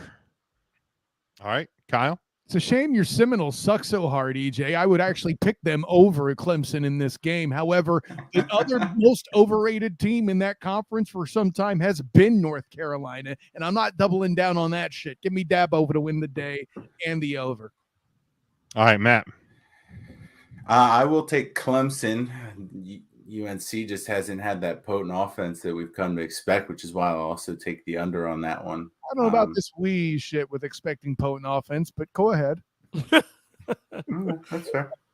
The majority of people in the country, I guess, not Kyle. I mean, they're averaging 38 points a game and 480 yards. I'd say that's a pretty potent offense. Hey, listen, if I go against EJ in a foot race inside of a Porsche, I'm gonna get a high speed too. I mean, it is what it is. All right, give me. You know what? Fuck it. Give me North Carolina to cover and win outright. Fuck Dabo Swinney. And as beautiful as Kyle's scenario was for Clemson backdooring themselves into the playoff, they're not even going to win, so it ain't going to matter anyway. So there we go. I appreciate going fully Corso on that, by the way. I know exactly, right? And give me the over as well. Mike has Clemson and the under. So that is college football championship weekend. The final college football playoff rankings and the bowl matchups will be set on Sunday. So we will react to that next week here. And you know, then college football kind of goes somewhat dormant for a while, but we will discuss the playoff matchups and the rankings. We get the Army Navy game. Well, that's true. Very true. You guys watch that? No, I usually do. I tune in for a bit and then I stop. I mean, it's usually a quick game because both teams just run the ball, so the clock is constantly running. It's like an hour and a half long. Of course, I'm going to watch it. It's an easy watch. All right, but let's go to the National Football League. Week 13 is upon us this upcoming weekend. Only 2 teams on a bye this week. It is the Cardinals and the Panthers, so their fans get to breathe easy, all 3 of them this weekend. But we will start with my game for the weekend. Not really any playoff implications at all in this one. I mean, I guess you can make an argument that if the Browns rattle off the rest of their schedule, that they could be in the hunt in the AFC, but certainly not the Texans. But more intriguing is because of the return of Deshaun Watson. It is the 4-7 Browns, who are a 7-point road favorite at the 9-1 Houston Texans. 47 is your over under on this one. Sunday at 1 o'clock on CBS. So really, I mean, you can make a quick pick because again, the game doesn't matter so much. But how do you think? And Matt, we'll start with you. How do you think that Deshaun Watson's going to look after not playing in as long as he has and coming in for the Browns? Probably look like he did when he was last playing, which was like shit. He's going to be terrible. Love it. So what's your pick for the game? Oh, I'm picking your game first. Give me the Browns just because the Texans are so bad that I don't even think Deshaun playing like shit will cause them to lose the game. And give me the under. All right, Kyle. You know, Jim, you said this was marketing a la the WWE when they picked this particular game of Deshaun facing his old team for marketing purposes. So with that in mind, I'm wondering if I Touch Myself will be his theme music, because then that way it would assure he's not getting massages. Anyways, I have the Browns. That is a disgusting act. What? It is. Love it. Joe, buck yourself, Irish. No one asked you. Anyways, Joe, buck yourself. Thank you for recreating that super. It's not funny. Yes, thank you for creating that super great Twitter moment that we had when it was EJ Christian 7 versus the SOTG there for a bit. Anyways, yeah. So with all that in mind, I have the Browns. I have the under. And listen, I saw it personally in the Jacksonville Jaguars preseason game. Deshaun Watson did, in fact, to quote Mac, play like shit. All right, EJ. Who's starting for Houston this week? Is it another Kyle Allen? I don't see why it wouldn't be Kyle Allen. Didn't they cut the other guy? Who gives a shit? Oh my God! Because I want to take Houston the points here. That's why. Do you really want to matter? Davis Mills or Kyle Allen? Well, I mean, that's some fight. No, fuck it. I'm going to get Houston the points here. You're nothing but a degenerate. Browns win, but Houston the points here. Would you bet that? But a degenerate. Honestly, I might consider it. No, you wouldn't. You'd Come on. be an absolute clown. This is why you lose money. I'll bet with your money, Matt. No, Yeah. no. Give me Houston points here, but give me the under as well. And your thought, Deshaun? How do you think he's gonna? He'll be rusty. Okay. Yeah. I mean, Playing like Russell Wilson, or do you mean rusty? Like rusty. Like he has to so shake the rust off. either way, shitty is what you're telling me. Man, he'll play very mid. Mid might be an upgrade from how I think Deshaun Watson is going to look, or at least how he looked in the preseason. Now, again, Right. preseason, whatever. Now you were there. But I was. it's. I mean, if you're coming back again, yeah, it's well scripted. Vince McMahon, sorry, I mean Triple H couldn't write this any better. For the return here, and it's probably the best spot for them, playing just a hapless Texans team. Yeah, give me the Browns to cover. It's going to be an ugly cover, but they're just better, even with a crappy Deshaun Watson. But give me the under, because both of these teams stink out loud. Browns run. Let's go. Mike has Texans and the under. All right, let's go to EJ's game. It is the 8-3 Bills. They're a 4-point road favorite at 6-5 New England. 43.5 is your over under. This one, the Thursday night game, 8:15 Eastern time on Prime Video. EJ, go ahead. This is tough because in New England too, especially. This is not a short week for Buffalo though, because they played Thursday last week. So, you know what? Both teams played Thursday. Yes, that's right. It's correct. Give me the Bills here. Wouldn't bet it though. We're going to Bills to cover slightly. And I'll take it over this one because fucking New England, Minnesota put up points last week. Why couldn't they put points to Buffalo? So give me the over in this one as well. All right, Matt. I would bet this one. I would take Buffalo -4. I would take the over as well. I think both of those offenses can put enough points on the board. At 43.5 honestly seems a little bit low for what we've seen, especially just out of the Bills offense alone. All right, Kyle. I feel like the two of them combined can definitely do that with the over. I'm there. Let's see. Foxborough. No. Listen, say what you will about Belichick. It's going to turn out the same way it did with Cousins. At the end of the day, the Pats just don't have enough offense to keep up. And that's what happened when Kirk Cousins had one of the best rosters in the NFL to take care of the business. The Bills have a similarly stacked roster. I see the same thing happening. Yeah, I think it's going to be the Bills. I think the Bills are going to cover the 4, but I think it's going to be close. Again, the thing I've been saying at least for the past 3, 4, or 5 weeks is the Bills do not like to put games away for whatever reason. And I think that's going to be the case again this Thursday. But again, they win, they cover. Give me the over in this one. Speaking of the over, Mike says how many tables to the Bills smash? Whatever it is, give me the over. I was going to say, what are you setting the over under at? Doesn't matter. And also he has the Bills and the over. Then we go to Matt's game. It is the 9-2 Chiefs. They are a 2.5-point road favorite at 7-4 Cincinnati. 52.5 is your over under. Sunday 4:25 on CBS. Matt, your game. Go ahead. Yeah, I like what Cincinnati's been doing recently on the offensive side of the ball.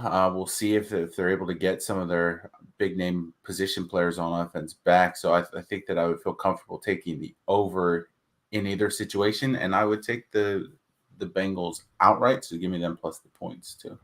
All right, very good, Kyle. Listen, this is another back-to-back playoff rematches is a tough thing to face. I talk about this in this Playoffs. Yes, exactly. In this week's matchup mania on the 3pointconversion.com. And even though we allegedly have a bunch of NFC East fans, nobody has picked the NFC. Yeah, right. The NFC East as a game yet. The hell, guys. That being said, yeah, I'm with Matt. His picks will match mine down the board. Chiefs over, blah, blah, blah, blah, blah, whatever. Might as well be a Big 12 game. EJ. I actually love Cincy the spot here. They get Trace back this week. They're playing well. Casey's due for a little bit of a letdown. You're sure they're getting Chase back? Yeah, they said it's a clear play this week. Okay. Well, are they getting Mixon back as well? Does Mike know? Mike does know. In any case, I think Casey's due also a letdown game. No big deal. Remember last year they met late in the year too, and Casey also lost that to Cincinnati in Cincinnati. Give me Cincinnati win outright. Chase is expected to return. Mm-hmm. And Mixon remains in concussion protocol yesterday. So, it's 50-50. So again, we're still early in the week. So in any case, that kid Perrine is playing well though. 34, playing very well for Cincinnati right now. Yeah. So no, I like Cincinnati. They're playing good right now. They're winning the back right now. Casey's due for a little bit letdown. It's not gonna be a big deal in the larger scheme, but give me Cincinnati win this outright and give me the over as well, just like last year. Yeah, over's the play. I think this is going to be a great game. Both offenses are going to be moving the ball. So that's the smart play. You know what? Give me the Bengals to cover, and I think they probably pull the upset at home. So, yeah, give me the Bengals and the over. Mike says Bengals and the over. The offensive line finally got their shit together. There you go. They look good actually. The line looks actually not go too far. I mean, they've been decent. They've been decent. Who did they play last week? Tennessee. Tennessee is a good front, in fairness, but when they are surprised that you're balanced, I don't think the defensive plan was there. But that being said, yeah. Look, I said 2 weeks ago when the offensive line figured it out against Carolina that I need to see something more. I'll give them the credit there for doing it against Tennessee. Fair enough. So, gentlemen, I shall be back. All right. Kyle has to bounce out here for a minute, and we are getting to his game right now. That is the 8-3 Dolphins at the 7-4 San Francisco 49ers, who are a 4-point home favorite. 46.5 is your over under on this one. Sunday 4:05 on Fox. Since no Kyle to call it, EJ, go ahead. This is the game. This is the set of games now. There's 3 games come from the Dolphins. Again, this game they played. This game Buffalo and I think the New England next 3 weeks. So these next 3 weeks we're going to tell us a lot about the Dolphins now. I like San Francisco in this game. But I'm really curious how well Miami plays. Could they go on the road? Could they, stay competitive? All that. I like San Francisco slight cover, and give me I'll take a little bit over. Why not? Because San Fran can score points when they want to. All right, Matt.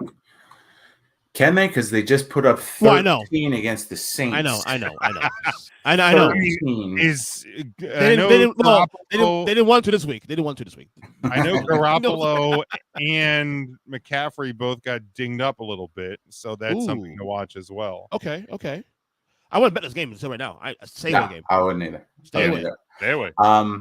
I would still take the over in this instance, but give me the Dolphins plus the points. I like the way that team's been gelling recently, and their defense. I know that they haven't played like great teams lately, but they've been able to sustain and make stops when they need to. So I'll take the Dolphins. I'll say as much, Jim, real quick. This is the game where I say if the Dolphins win this game straight up too, they're in my Super Bowl bubble officially. So they're not there yet. Okay. Again, I think that would be a big they win this statement game. win. I'm going to start taking them a little bit more seriously. But when their winning streak here, and again, it's hard to win 5 games in a row in the National Football League. I'm going to say the same defense that I've used for the Eagles. Like you don't get to make your own schedule, so you can only play the games in front of you. That said, the Dolphins have it's Pittsburgh, Detroit, Chicago, Cleveland, Houston. They win this week. You have a little bit more of my attention, but like you said, Chargers, Bills, just one couple more weeks here. We're going to find out definitely much more about the Dolphins. Yeah, Mitchell out for the Dolphins as well, so that's going to change the game a little bit. So they're going to have to rely on some different weapons. I mean, they do have weapons, so losing Mitchell's tough, but you have other running backs. You obviously have 2 tremendous receivers. You have a solid tight end, so there's weapons there. I'm going to take the Dolphins to cover the 4. I think the Niners are going to edge them out, but again, that's going to be a close win for the Dolphins to cover and give me the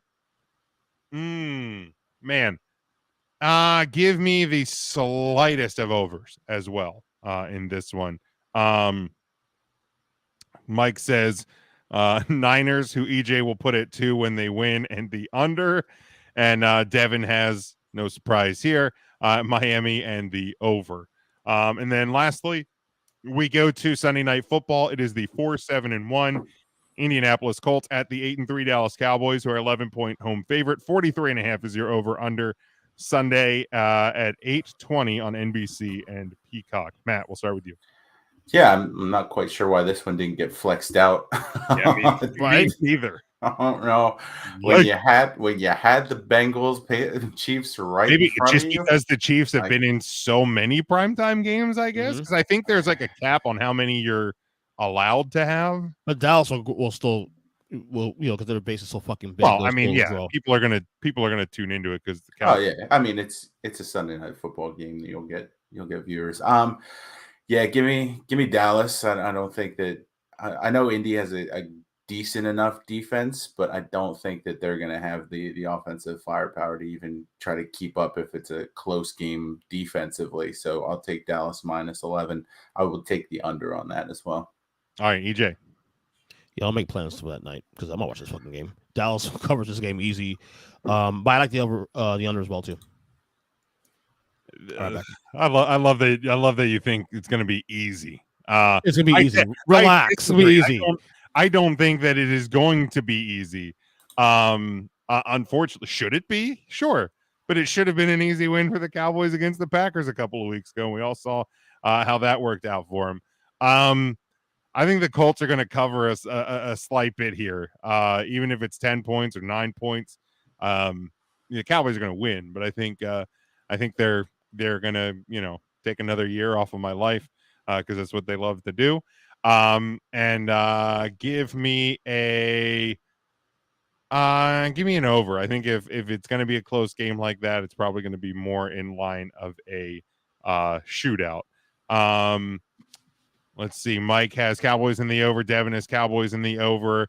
Yeah, Mike says they had reached the cap prior to them getting flexed out. So yeah, that was the issue. Had they flexed out the Denver game, they could have flexed the Chiefs in this week. But again, the league does put a cap on those things. So that is why they did not flex Kansas City, Cincinnati, which I mean, you would think looking ahead before you set the season that would have been one that you circled and said, let's make this a primetime game. I'll tell you why they didn't do it on the Indy side. Their record is still good enough to at least consider it staying where it's at. They're not like, Houston bad, Denver bad. They have 4 wins, so that's probably why. I guess. Otherwise, I guess. Anyway. But also it's a Cowboys. It's also a Cowboys game too. Also, you don't need yeah, you're not going to flex the Cowboys out probably. So there we go. As we do each and every week, we look into Ernest's power rankings, and I'm sure we'll have a little bit calmer discussion right now because Kyle's not here. If and when he returns, can't wait to get here. I can't wait for this. During this segment, he's probably going to blow a gasket, but again, we'll start. EJ, read them off. We'll start with the bottom 5 for this. Bottom 5. Here we go. We got a newcomer here. 28, New Orleans Saints. 29, LA Rams. 30, the Bears. 31, the Broncos. 32, the Texans. Dude, I almost did it, man. I almost did it. You should have. But you know why? You know why, right? No. They had the head-to-head, man. They actually beat fucking Houston, and they got 2 more wins in Houston. The only thing I have different. I mean, they have beat your 49ers too, so I guess I get it. The only thing I have different in my bottom 5 is I have the Bears at 29 and the Rams at 30. Okay. Saints are there too, huh? Nice. Look, flip a coin for Houston and Denver. Honest to God, like they both suck out loud. It doesn't matter either way. They're 33 and 34 in my opinion. They're both that bad. Right. But yeah, I mean, the only reason I would have the Broncos lower is due to expectations. Everyone was thinking Super Bowl team for Denver at the start of the season. Not me. I missed the playoffs altogether this year. No, you didn't. No, because the AFC is that on paper was that tough. That's why I had them 10-7. I had the under in 10.5. Okay, well, a lot of people had the Broncos at least as a playoff team, if not a Super Bowl. Even at 10-7, they were at least going to be in a conversation to the later part of the season. Oh, we agree. It's a letdown. I'm just saying that I haven't like. That's the only reason I would have them lower. No one went into the season and said, you know what? Those Houston Texans might make some noise. Nobody said that. No Texans fans didn't say that. The Texans themselves, coaches, players, front office staff, nobody was beating that drum. Mike said he has the same bottom 5 as me, so he had the Bears and the Rams flipped on your side. So I think we're all in general agreement. These are about the 5 worst teams. Now, could you have swapped out a team or two in place of the Saints? Maybe. Yeah. But otherwise, like Pittsburgh got a win. Did they get a win this week? Yeah, they beat the Colts. Yeah, so they beat the Colts, so that kind of keeps them out. You can make an argument for the Colts at 28, quite frankly, if you wanted to. Carolina's played better recent weeks. Carolina got a win this week. The Cardinals, if you want to make an argument for them, the Broncos. If you want to make the Cardinals an argument at 28, I'm not going to be mad at it either, but I don't think we're necessarily wrong here. I think maybe I'd put the Bears in below and move the Saints out, but I'm not torn up about it. Yeah. Right. All right, EJ, read off your top 10. All right, 10-1. 10-1. We got them in finally. The Jets at 10. Number 9. Of all weeks. I mean, who's it? I mean, again, the quarterback. What have I been saying for weeks, though? I don't trust Zach Wilson. Well, he's not going to problem anymore, and he saw Mike White this week. Trust Mike White more than Zach Wilson. Okay, at this point, I mean, Mike White at least rallied the troops behind him. Yeah, and again, the team's responding against the number 30 team on EJ's ranking. No, right, but again, without Justin Fields and now without their running back. What I say about that win, it was less about the win, more about the response of the locker room, and that can go a long way. All right, number 10, the Jets. Number 9, the Ravens. 8, the Vikings. 7, Bengals. 6, Dolphins. 5, Cowboys. 4, Bills. 3, Niners. 2, Chiefs. 1, Eagles.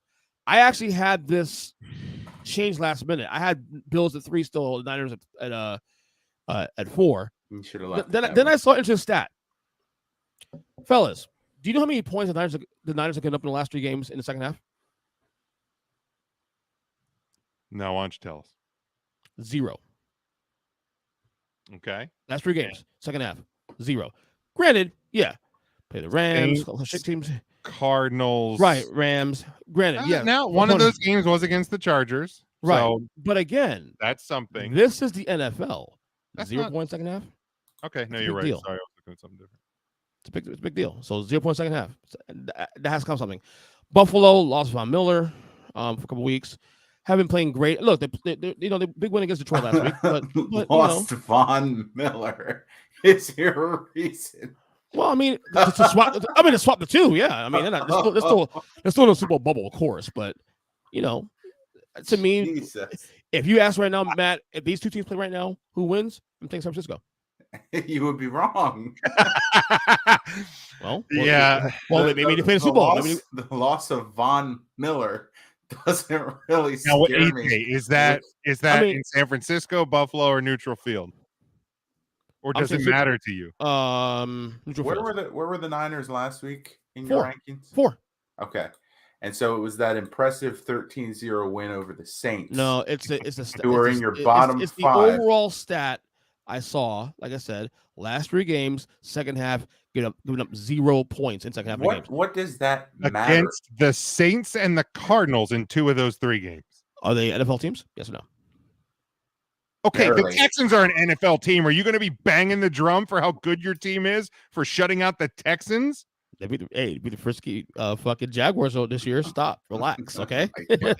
Again, 3 and 4. NFL team argument. 3 and 4 is a game of inches at this point now. Okay, it's a game of inches. Okay, but your whole reason was because of the shutout thing in the second half, which means absolutely nothing in the grand scheme of things, and Von Miller getting hurt. Well, Buffalo's a little bit weaker than they only scored last year. You're also, I think, focusing on the wrong part. This great Niners team only scored 13 against the Saints. Thank you, Mike, for pointing that one out. What did he say? With that new wait. What did he say? Great offense. What did he say? They only scored 13 against the Saints. What did Mike say? That's what he said. He said only scoring 13 against the Saints. Okay. Like, but for the most part, the top 8 is pretty much the same as last week. Baltimore got knocked down a little bit because of the loss this weekend. Otherwise, everything's pretty much static. I did consider swapping 1 and 2 also, but again, they're 10-1, dude. They're 10-1. No one else is 10-1 this year. Gotta give him credit. I know Philadelphia's had a couple of warts this couple of weeks, but that's bound to happen when he wins when the game's really on. So the only changes for me, I put the Eagles back at 1 after the win this week. It was definitely a get right spot, and they did it convincingly. I mean, you love to see Aaron lose too, don't you? I mean, who doesn't? Who doesn't? Let me ask you that. Yeah, nothing else moved except for I had the Ravens at 8 last week. They are now in my 10 spot. You lose to the Jaguars, you got to get punished a little bit there. I think that's what the Jaguars lost, because I think we said in my podcast last week, Mike and I said that was a trap game for Baltimore. So I wasn't shocked that he lost the game, but at some point, and I know Kyle's big on the Baltimore Ravens, and I get that, and he should be, but they've now lost 5 games this year, blowing a double-digit lead in the fourth quarter. Okay, and we still have 6 weeks to go in the season. Yeah. So at some point, this has now become a trend. And I mean, I had the Ravens as high as 4 on my lists weeks ago. Me too. But they've gradually been working themselves down, and that's with going 4-1 in their last 5, because they're doing it. The Browns, Bucks, Saints, Panthers, they haven't had convincing wins against those 4 teams that are bad. Now you lose to the Jaguars. Like, they have the talent to do it. They have the coaching to do it. Like, it's not that. It's their execution. Yes. It's the reason why I've dropped. I had the Bills at the top for so long, and they've slipped to 3 because they have the talent, but they love to give games away. They love to make things dangerous. They're not putting teams away. Again, everybody wants to talk about the Eagles' schedule. Again, nobody in the NFL makes up their own schedule. They don't even get to pick their out of division games. If you want to try and make the comparison to college football, NFL, you don't get to do that. So all you can do is play the games as they are scheduled. And the Eagles, with the exception of 2 little bumps in the road, have done everything they needed to do convincingly So anybody that's trying to like run the Eagles, like that's silly. Like the Ravens, they haven't done that. Like Ravens have some bad losses on their resume. Yeah, and all the losses are fucking bad at this point now because they could be easily undefeated right now. Honestly, I mean, look, the Dolphins lost, the Bills lost. Again, those are games you gave away, but it's hard to call them bad because you're playing against two teams that are in a lot of people's top 5 or 6 teams. So in those sort of games, you're going to have slip ups. You're going to have times where you blow a lead or the other team comes back, because let's not put all of the blame on the Ravens, even though it's been kind of a trend with them. Let's also maybe say the Bills made adjustments and won the game, or the Dolphins made adjustments and won a game.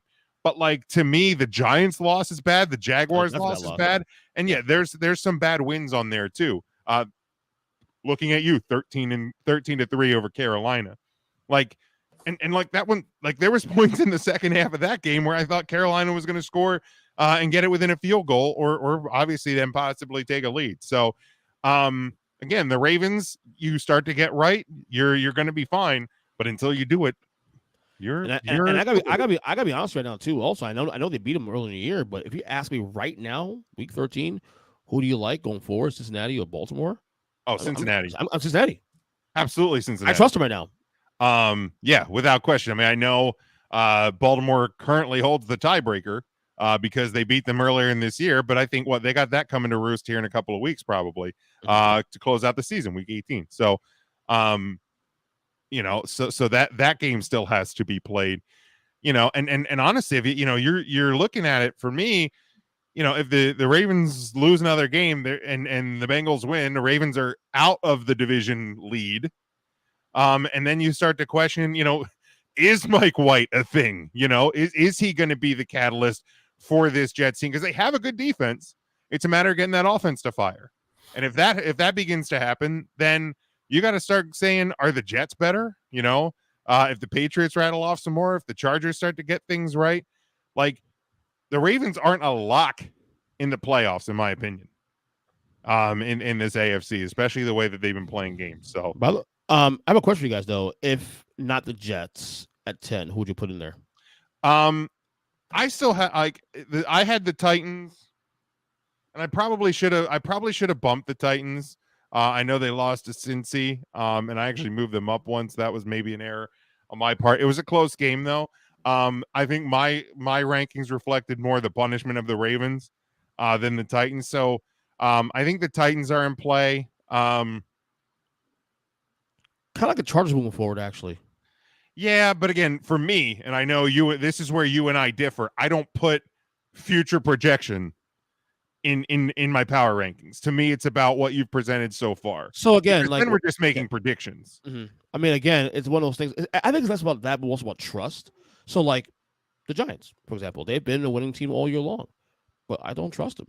So okay. What I'm saying here is that they get top 10 for a week. Then they lose. They get a quick hook. Look, I'm not saying this team should be in a top 10, but how close to the top 10 do you guys have Washington?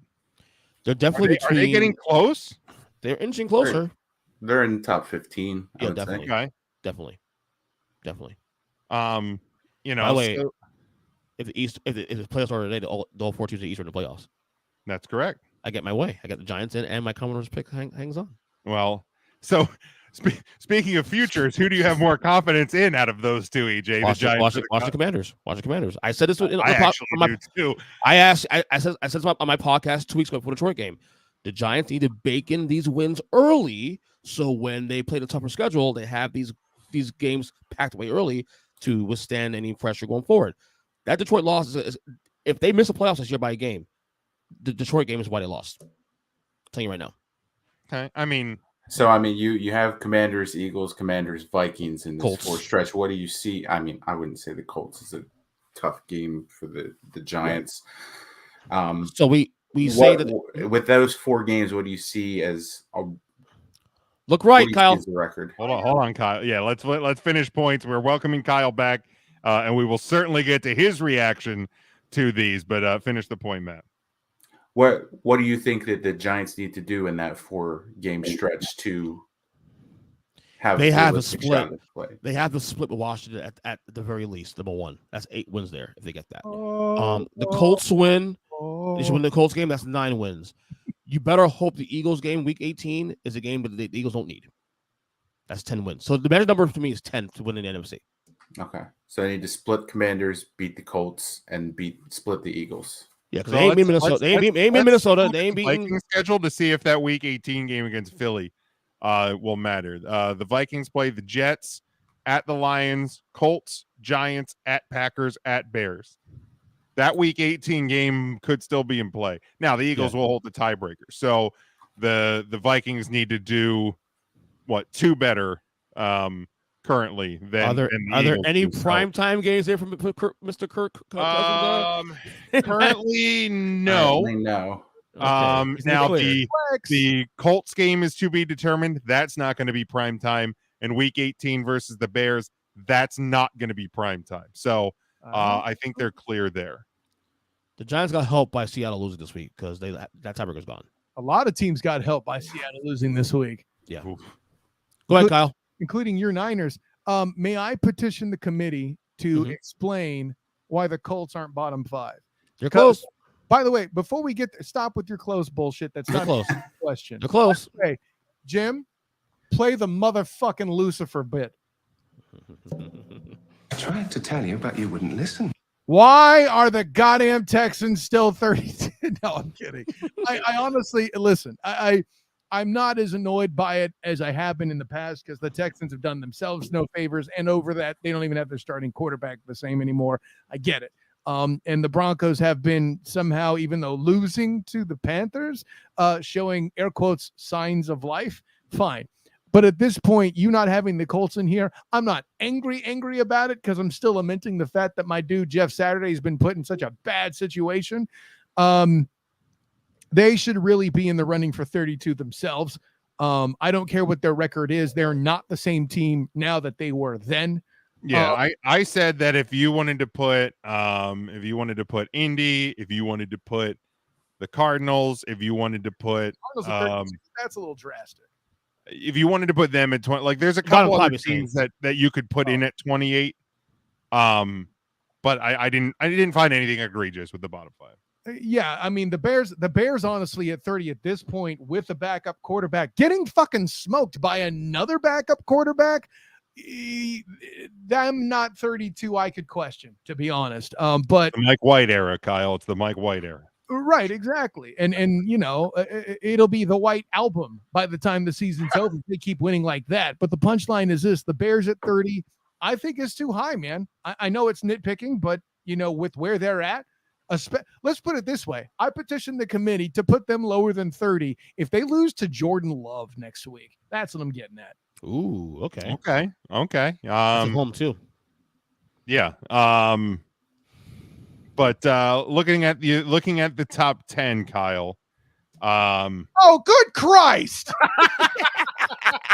Told you, Jim. I told you. I texted you earlier. I told you it was coming, but we. So okay, let me stop. Here is what EJ did correctly.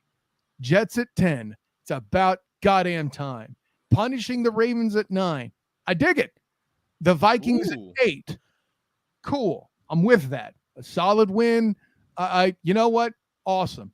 Thank you for punishing the goddamn Titans, because I picked those sons of bitches on my show, and I said it here on this show that they were raising up. And what did I say at the time, EJ? Look out, Titans fans. You're making me believe just a little bit. And when that happens, y'all bitches don't deliver. Thank you, Jim. And you know what? They didn't deliver again. I love you punishing the Titans. It might be the single best thing you've done in your rankings all bleeding year. Congratulations, EJ. Thank you, sir. Bengals at 7. Love it. Dolphins at 6 behind the Cowboys. I'm going to nitpick you a little bit. Okay. The lowest I'd have the Dolphins is 5. Wow. The highest I might have the Cowboys right now would probably be 5 as well. Right. But I would feel more comfortable with Eagles. Still not comfortable with them, number 1, but I know why you're doing it. I'll let it slide. Eagles, Chiefs, Bills, top 3. as the top 3. There you go. Then I would argue the Dolphins at 4, Cowboys 5, 49ers 6, Bengals at 7. Vikings. By the way, that Dolphins 49ers this week, well, no more. I don't want to hear that bullshit. You're wrong. Well, no more information. I don't want to hear hear about that. So if the 49ers win, get ready for the 49ers to move to that one spot. I'm just going to go ahead and say it for EJ. Hey, this isn't the lock it up segment. And Kyle, I don't want to get. Let me get a little inside baseball quick. So when I sent Jim the rankings about noon today, okay? Yes. And I had it Bills 3, Niners 4. It's at 32 because Kyle called me out. Go ahead. So I sent the rankings to Jim at noon today, and I had Bills 3, Niners 4. Did some little more research. So a stat. Oh, you want stats? Kyle. Go. In the last 3 games for the Niners, yeah. Do you know how many points they've given up in the second half? Precisely 0, if memory serves. That's correct. And that was what triggered me to change that 3 to 4. EJ, tell him if he doesn't know who they've played. I mean, you should. Now Grant. Now, so I'll get there too. Now, Grant in 2 of those 3 games. Was it the Chargers? One of those games. Chargers. Yeah, Cardinals, tell him the other 2. And Saints, right? Cardinals, Chargers, and Saints. The three games they played. Yeah. So the most impressed one is a team that was injured to hell and gone, without their lead receivers and a quarterback whose health we may or may not know the status of. Go ahead. Again, NFL football. 0 points second half of the game. That's impressive. I don't care who you are. So that's my defense for her. Yeah. And Buffalo lost. Like I said, I'm mass laughing about it, of course, but they lost Von Miller. That hurts a little bit. Bigger picture was what happens. What? Thank you. Oh my God! The look on Kyle's face was just like, did they lose somebody else that is going to make the difference, or are we? I don't think it'll matter in a grander scheme, but if you're talking about game of interest between these 2 teams, to 3 and 4, we're not arguing 3 versus 10. We're 3 and 4. So one team is trending higher, better right now than the other. And I'll say it again. Right now, week 13, if these 2 teams were to meet right now, I like San Francisco more than Buffalo right now. Okay. And so let me tell you why that's not the most asinine thing you said all year, but I'll say this month. Granted, it's still early in the month. Can you tell me how many quarterbacks there are that are 10-2 with a winning record with 0 touchdowns? 10-2 with a winning record? Yeah, 10-2. They have a winning record, right? Their record is 10-2. The overall record is 10-2. Okay. Right. Throwing 0 touchdowns. That, of course, would be Jimmy Garoppolo. I was going to say that. You're not going to beat the Bills doing that. This is the problem. The Niners have had a lot of really good matchups go their way. Let's put that where it is. And their defense, listen, man, this is Raven style stuff. You know, my guy Rob Stats Guerrero, when I had him on the NFC preview, I asked for that comparison, and he said that is exactly right. And he listen, he's right about that defense. Christian McCaffrey and the weapons they have, if they all stay healthy in unison, including Jimmy G, by the way, who has a sprain. I forget which CL it is, but MCL, I believe. So he's already knocking on the injury door before you start declaring outright victory. Want to talk about injuries, bitch? Where's that? Right? Yeah, this is why you're wrong. Again, I love you. No. But with that being said, other than that horrible blunder, like a lot of your top 10 solid this week. I will give you props. Your bottom 5, again, you're a little mean to the Dolphins. I'll let it slide. You want to see more? That's fair. It was a consideration, but again, they also need this. This is the next stretch on these next 3 games. They play San Francisco. Why do we care Buffalo? about the next 3 games in again rankings for this week? Remember, these are new kids on the block. You got to earn your keep here. Sometimes also too. You got to earn your keep here. As Kyle, keep in mind with EJ's power rankings, he takes. He knows this. He knows this already. He already knows this already. For years, he knows this already. Into his power ranking. Why did the Chiefs last year have so much leash last year, despite being 2-3 and 3-4 for a good while? Because I trust them longer. Because you were wrong. Yeah, I was not wrong. And at the end of the day, I was not wrong. And I've been correct on that. I mean, no, actually, you were wrong for a long time. Then they finally corrected themselves. Then throughout the rest of the playoffs, you were wrong about the Bengals in your power rankings. Okay. That's where I got wrong on the Bengals. Yes, I admit that And the last Chiefs. year. No, the Chiefs was right on. That's right on. And Don't listen, trust.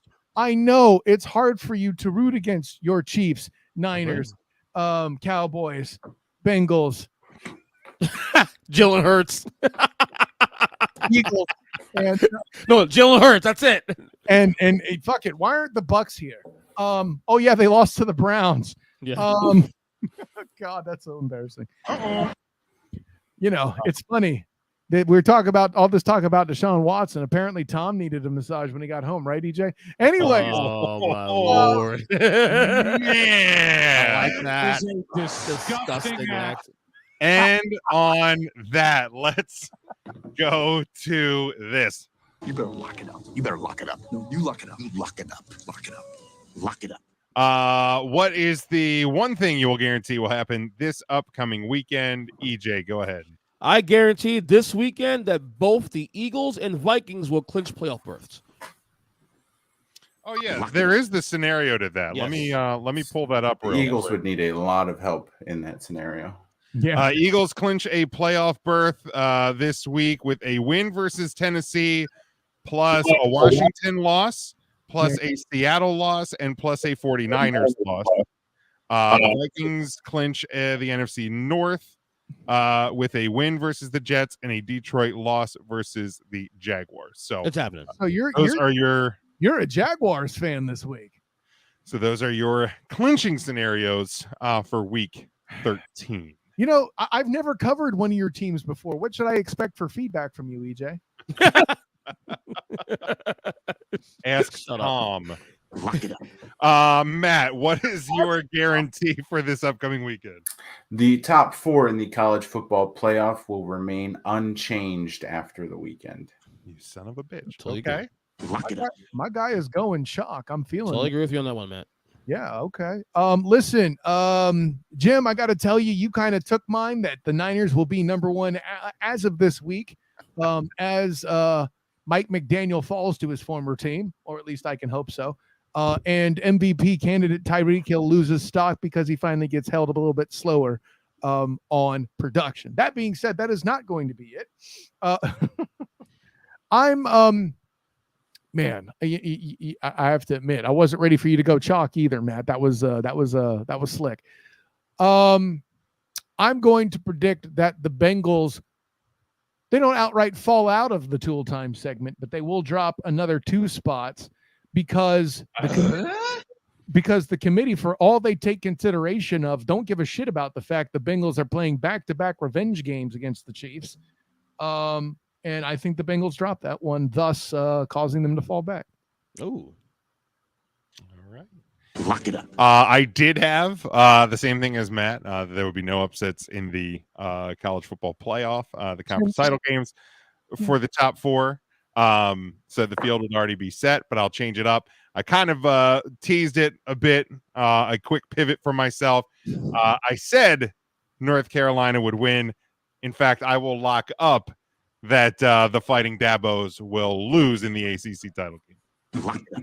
I know you like getting bold with your locks, Jim, but shit, you had the lock with the number 1 49ers thing. Why would you stray from that and put yourself at risk? That's okay. I believe in myself, and I believe in Clemson to blow it. Devin says Dolphins will give the 49ers a run for their money. Of course. Doesn't mean they're going to win, but good luck to Devin. That's a nice lock. statement game. Both teams will have fun. But I'll tell you what, statement game for the Dolphins, like we said.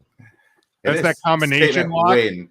That's that combination lock that you accidentally leave on the last number, so you lock You it. weren't, and it you weren't pops here, out. Kyle, but I said this, Kyle, when you left, that if the Dolphins win this game this week in San Francisco, they're officially in my Super Bowl bubble.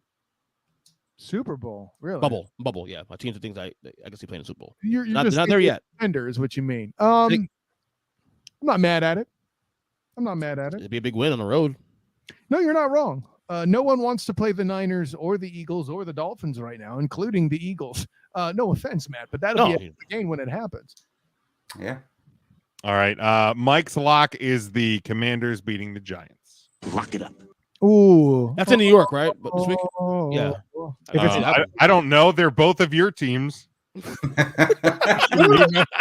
Shouldn't you know where your teams are playing each other this weekend? No, he Kyle. doesn't. He's not a Giants fan. Kyle, I wish the season ended today because it's playoff started today. All 4 teams in the East are in the playoffs, which means I get my Giants in the playoffs and my Commanders pick and ends up holding. Yeah. No, you're Cowboys. Snap, baby. It's in New York. Thank you, Mike, for knowing EJ's team schedule. It's not EJ's. You're confused. No, he's Irish. No, Right? I mean, he's a Washington fan. I know it's hard to keep track of all of them, Jim. It is, man. You know, it just I lose track. So, all right, gentlemen, that is where we wrap up for the week. But Kyle, start him off. First of all, I want the record to show this year for Christmas, I'm going to ask for a Rolodex from Santa so I can keep track of all of EJ's goddamn teams. I am Kyle Nash, the student of the game. You can find me on Twitter at the SOTG. Find me on Instagram as the same, the SOTG. Find me on Facebook as the student of the game. Check out my writings with the Black and Gold Banneret, and of course, my participation in the Black and Gold Banneret podcast, as well as Night Shift, the post-game show after the game, the first reaction show you get every week on the Black and Gold Banneret YouTube channel. So you could check out me. It'll probably be me and my buddy Eric Lopez, as well as Drew Glukov this week on the Night Shift, reviewing the championship for the American Athletic Conference. And of course, my work with the 3-Point Conversion, 3pointconversion.com. This week, like every week, Wednesday morning, look for the Matchup Mania, the public service announcement where I let you know which games you should watch. And of course, when the Jags are in Jacksonville, I'm in Jacksonville with the 3-Point Conversion and A7BN Sports with my friend Captain Chris Hill and the Captain and Company Morning Show on oldschool101.com. And then, of course, with Demosthenes Euclid, we do Hilarity by Default, the required viewing show on the Hilarity by Default YouTube channel. I got to do less stuff. I'm too busy, and I'm too busy for a guy who's unemployed, for Christ's sake. Either that or just you put one of those fancy link trees in your profile and just go to my Twitter, go to my Facebook. It's all there. You know, you say that, and how do you think I hook up the merch there, big man? I go to your link tree for the Huddle Up podcast. Merchandising. By the way, my hoodie is the jam. I strongly recommend the hoodie. Maybe you want a Team Huddle Up hoodie. It doesn't have to be the student of the game. Fine. There you go. Matt, go ahead and plug away. Yep, you can follow me across all platforms now. It's at Teaching 2 to Choir. That's the number 2. I love that. You can hear me on Thursdays on the 3 Count Thursday podcast. You can hear me on Tuesday on the 3CT podcast. You can hear me once a year on the Earnestly Speaking podcast. 2023 is right around the corner. Twice a year. What talking about, buddy? Did we do it twice now? We'll see. Twice already, yeah. It's my resolution to do fewer shows with you. We're working on that, buddy. It's a disgusting act. Just kidding. Always a good time speaking with you guys. Appreciate the sports talk.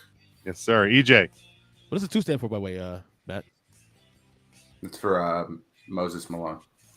Nice. Yes, awesome. I like that, man.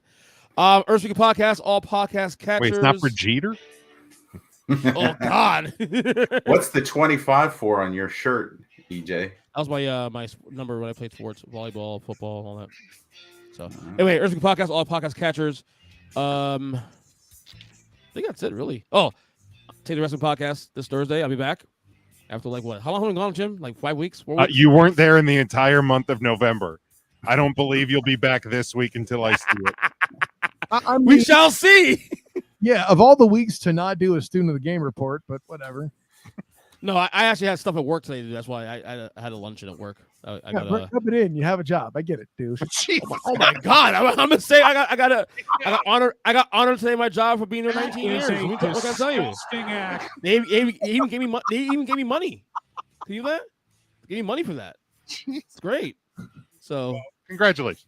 Yes, thank you. Speaking podcast. I asked you, much to Jim's chagrin, dust back off my Earth Speaking Unfiltered podcast, my daily unfiltered, topic-centric podcast. I do like 10 minutes or less to like. I'm just tired of keeping track of how many podcasts you do. Hey, fuck you! You have 3 podcasts. What you talking about, man? Yeah, and I don't change them either. I don't combine them into one this week and make 3 next week. That's all I'm saying. My outro is 30 to 60 seconds every week. I've never gotten that complaint from Jim. That's all I'm telling you, EJ. You're doing something wrong, bro.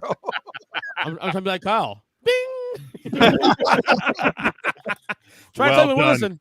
Anyway, but yeah, guys, great show as always. Having a great time and looking forward to the stretch run in the NFL. So, all right, thank you again to Mike. He said standings hopefully will be done by next week. So again, credit to Mike for going back through and keeping track of those. Tony Reale now? What the fuck? I mean, we need one, I suppose. Hey, listen. I mean, if he tries to point out every time you're wrong, we're gonna actually have to start paying him. But that's actually how I started with 3 count. Was as that's the true. fact That was checker. like the Tony Reale. Of, you really? Yeah, because it was Brian and I would be would do most of the talking, and Matt would just kind of fill in the kind of Tony Reale stuff. And look, we're 9 years later, we're still here. Unbelievable, huh? But yeah, thank you guys again. Thank you everyone for listening in and supporting the show as you do each and every week. We certainly do appreciate that. Make sure you head over to the TeePublic store, tpublic.com/user/huddle-up-podcast. I know it's a pain in the ass, but it's the way the site runs. So just go over to our Twitter and Facebook, hit the link tree. It is facebook.com/huddle-up-podcast, Twitter @huddle-up-podcast.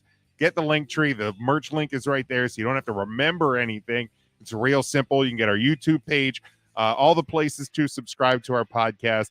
And we're on TikTok as well. So if you're on TikTok, hit us up there at Huddle Up Podcast. Until next week, again, we're going to know what the college football playoff matchups are. So we'll react to that when the NFL season rolls on and all the fun stuff that we do here. We appreciate your support as always. Look for Mike's 5 for Fighting NHL podcast hitting the feed in the next couple of days, as well as my 5 observations hitting this weekend. Until next week, we hope you enjoy the sport. Stay safe, stay smart, and as always, go for the win.